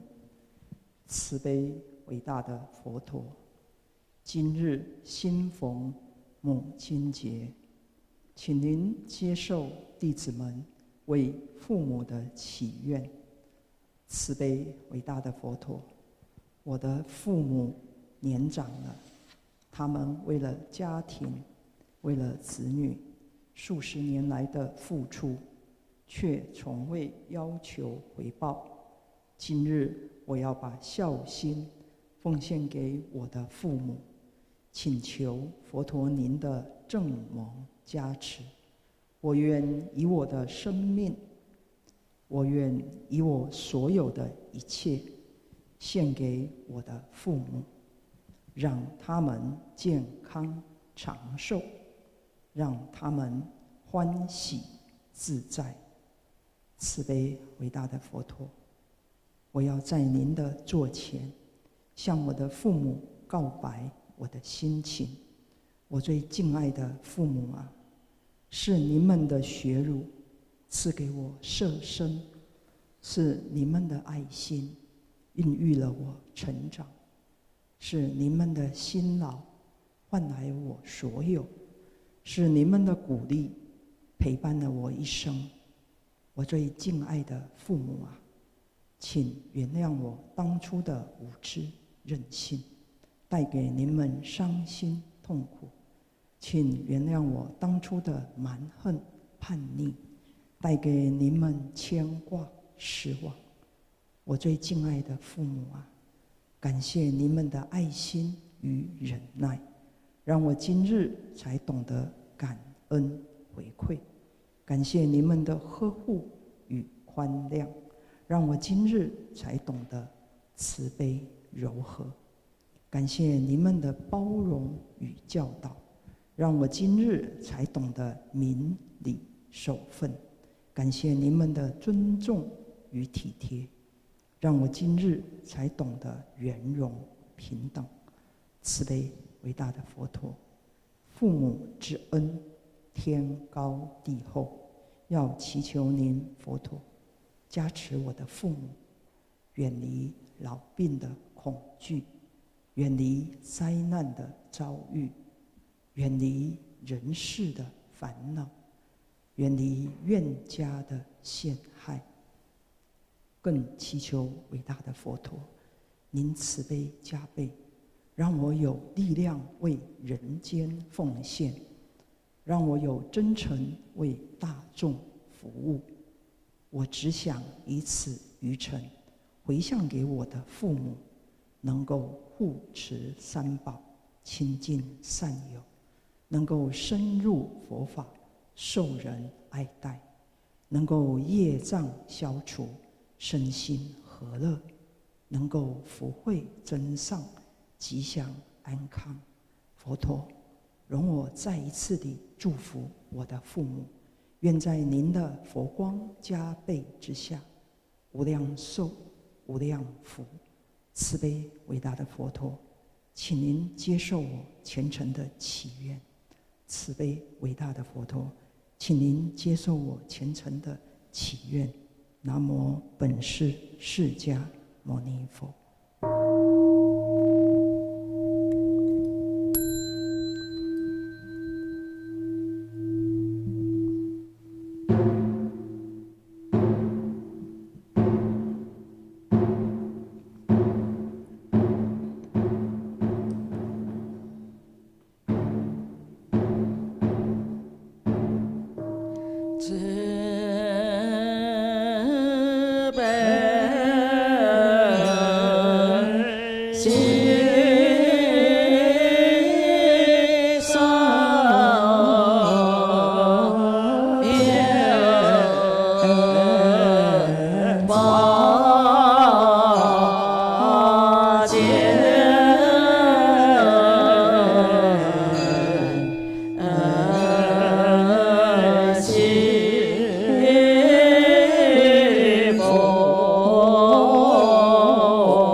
Welcome to all the moms and families who are taking part in our 2020 Buddha Birthday Festival, Mother's Day Blessing Dhamma Service.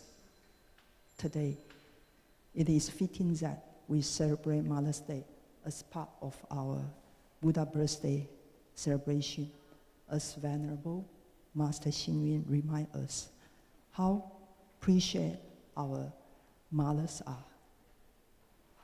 Our mom are there for our first breath, providing kindness and love through our journey in life.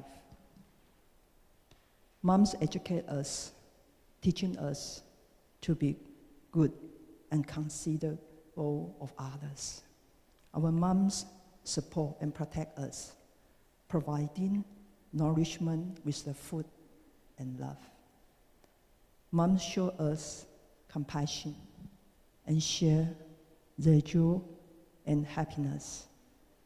Our lives are enriched by the care our mothers provide and are always there to support us. On this Mother's Day, we pray for the Buddha's blessing and guidance for all our mothers, and that they remain healthy and well during this current healthy crisis. We pray that mothers are not alone and can enjoy the company of their family, and that each mother has happiness and peace in her life. I hope to welcome everyone back soon to the Chongtian Temple when restrictions are relaxed. And may everyone have a happy Buddha's birthday and a very happy Mother's Day to all the moms. 阿弥陀佛。祝福全天下的母亲，在即将到来的母亲节，大家都能够身体健康，一切平安吉祥。尤其在这一个特殊的节日里面，现在整个世界在这一段时间面临了一个很大的一个挑战跟改变。那么我们希望所有全天下的母亲都能够身体健康，如同我们今日庆祝佛诞节，洗浴，借由洗浴太子的身心，我们也沐浴我们自己的身和心。身愿健康，做好事；那么口愿说好话，都是光明的，都是积极的。那么心能够宁静祥和。那么今年呢，非常的特别，我们回到了中天寺，庆祝佛诞节以及母亲节。不一样的地方，过去往年我们都在 South Bend， 不一样的地方，但是呢，我们用一样的心情、一样的感受来体验。尤其我们昆山协会在会长以及各位督导们的带领之下，我们所有的会员虽然是在家里没有办法来到寺院，但是我们今年一天的佛诞，从早上10点半的这个正式的典礼，到我们宝和尚慈悲为我们开示，祝福以及加持，还有我们的谈讲师Ari 也给予我们一些的鼓励跟方向，如何面对这个疫情，还有在当中的4个活动都对我们身心灵有很大的帮助，抄经也好，禅坐也好，太极也好，茶禅，那么到现在我们的这个母亲节的献灯祈福法会，借由这个法会，我们祝愿所有参与这一次法会的这个成就这个线上浴佛节的所有的义工大众能够平安吉祥，感谢你们的努力付出。那么我们也感谢所有从早上到现在一直在线上跟随着佛陀的智慧跟慈光，跟随着今天整天在线上的这个法会活动，到现在马上我们即将要画上一个圆满的一个句号了。那么我们期待这个疫情能够尽快的过去，那么大家能够在线下能够见面，大家能够再次的回到我们中天寺来一起到佛前来一起共修那么我们也期待明年的佛诞，那么这些疫情已经过去，那么明年的佛诞又是一个新的开始。所以谨借这样的机会，感谢所有的工作人员，还有感谢所有的佛光人，感谢你们的努力，促成这样的因缘。祝福大家行到天下，福满人间。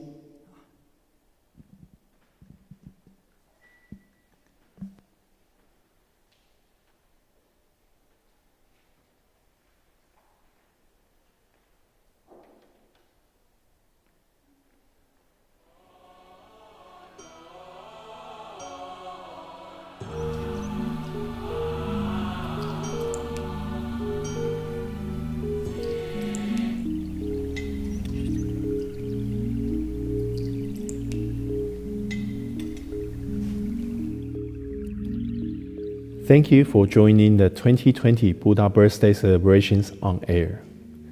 On behalf of the organizers, Foguangshan Zhongtian Buddhist Temple, Buddha's Light International Association of Queensland, and the Zhongtian Chinese School, we wish to acknowledge and thank our sponsors and supporters who have played a major role in helping the Buddha Birthday Festival since 1997. We thank Abbots Man Wang and the Venerables of Zhongtian Temple for their guidance and making the temple available today for the streaming. Special thanks to the festival director Judy Lin and her team of volunteers. It is a challenging year, and we thank you all for making a virtual Buddha Birthday celebration possible. Our sincerest appreciation also to our sponsors, including Brisbane City Council, Multicultural Affairs Queensland, YFG Shopping Centres.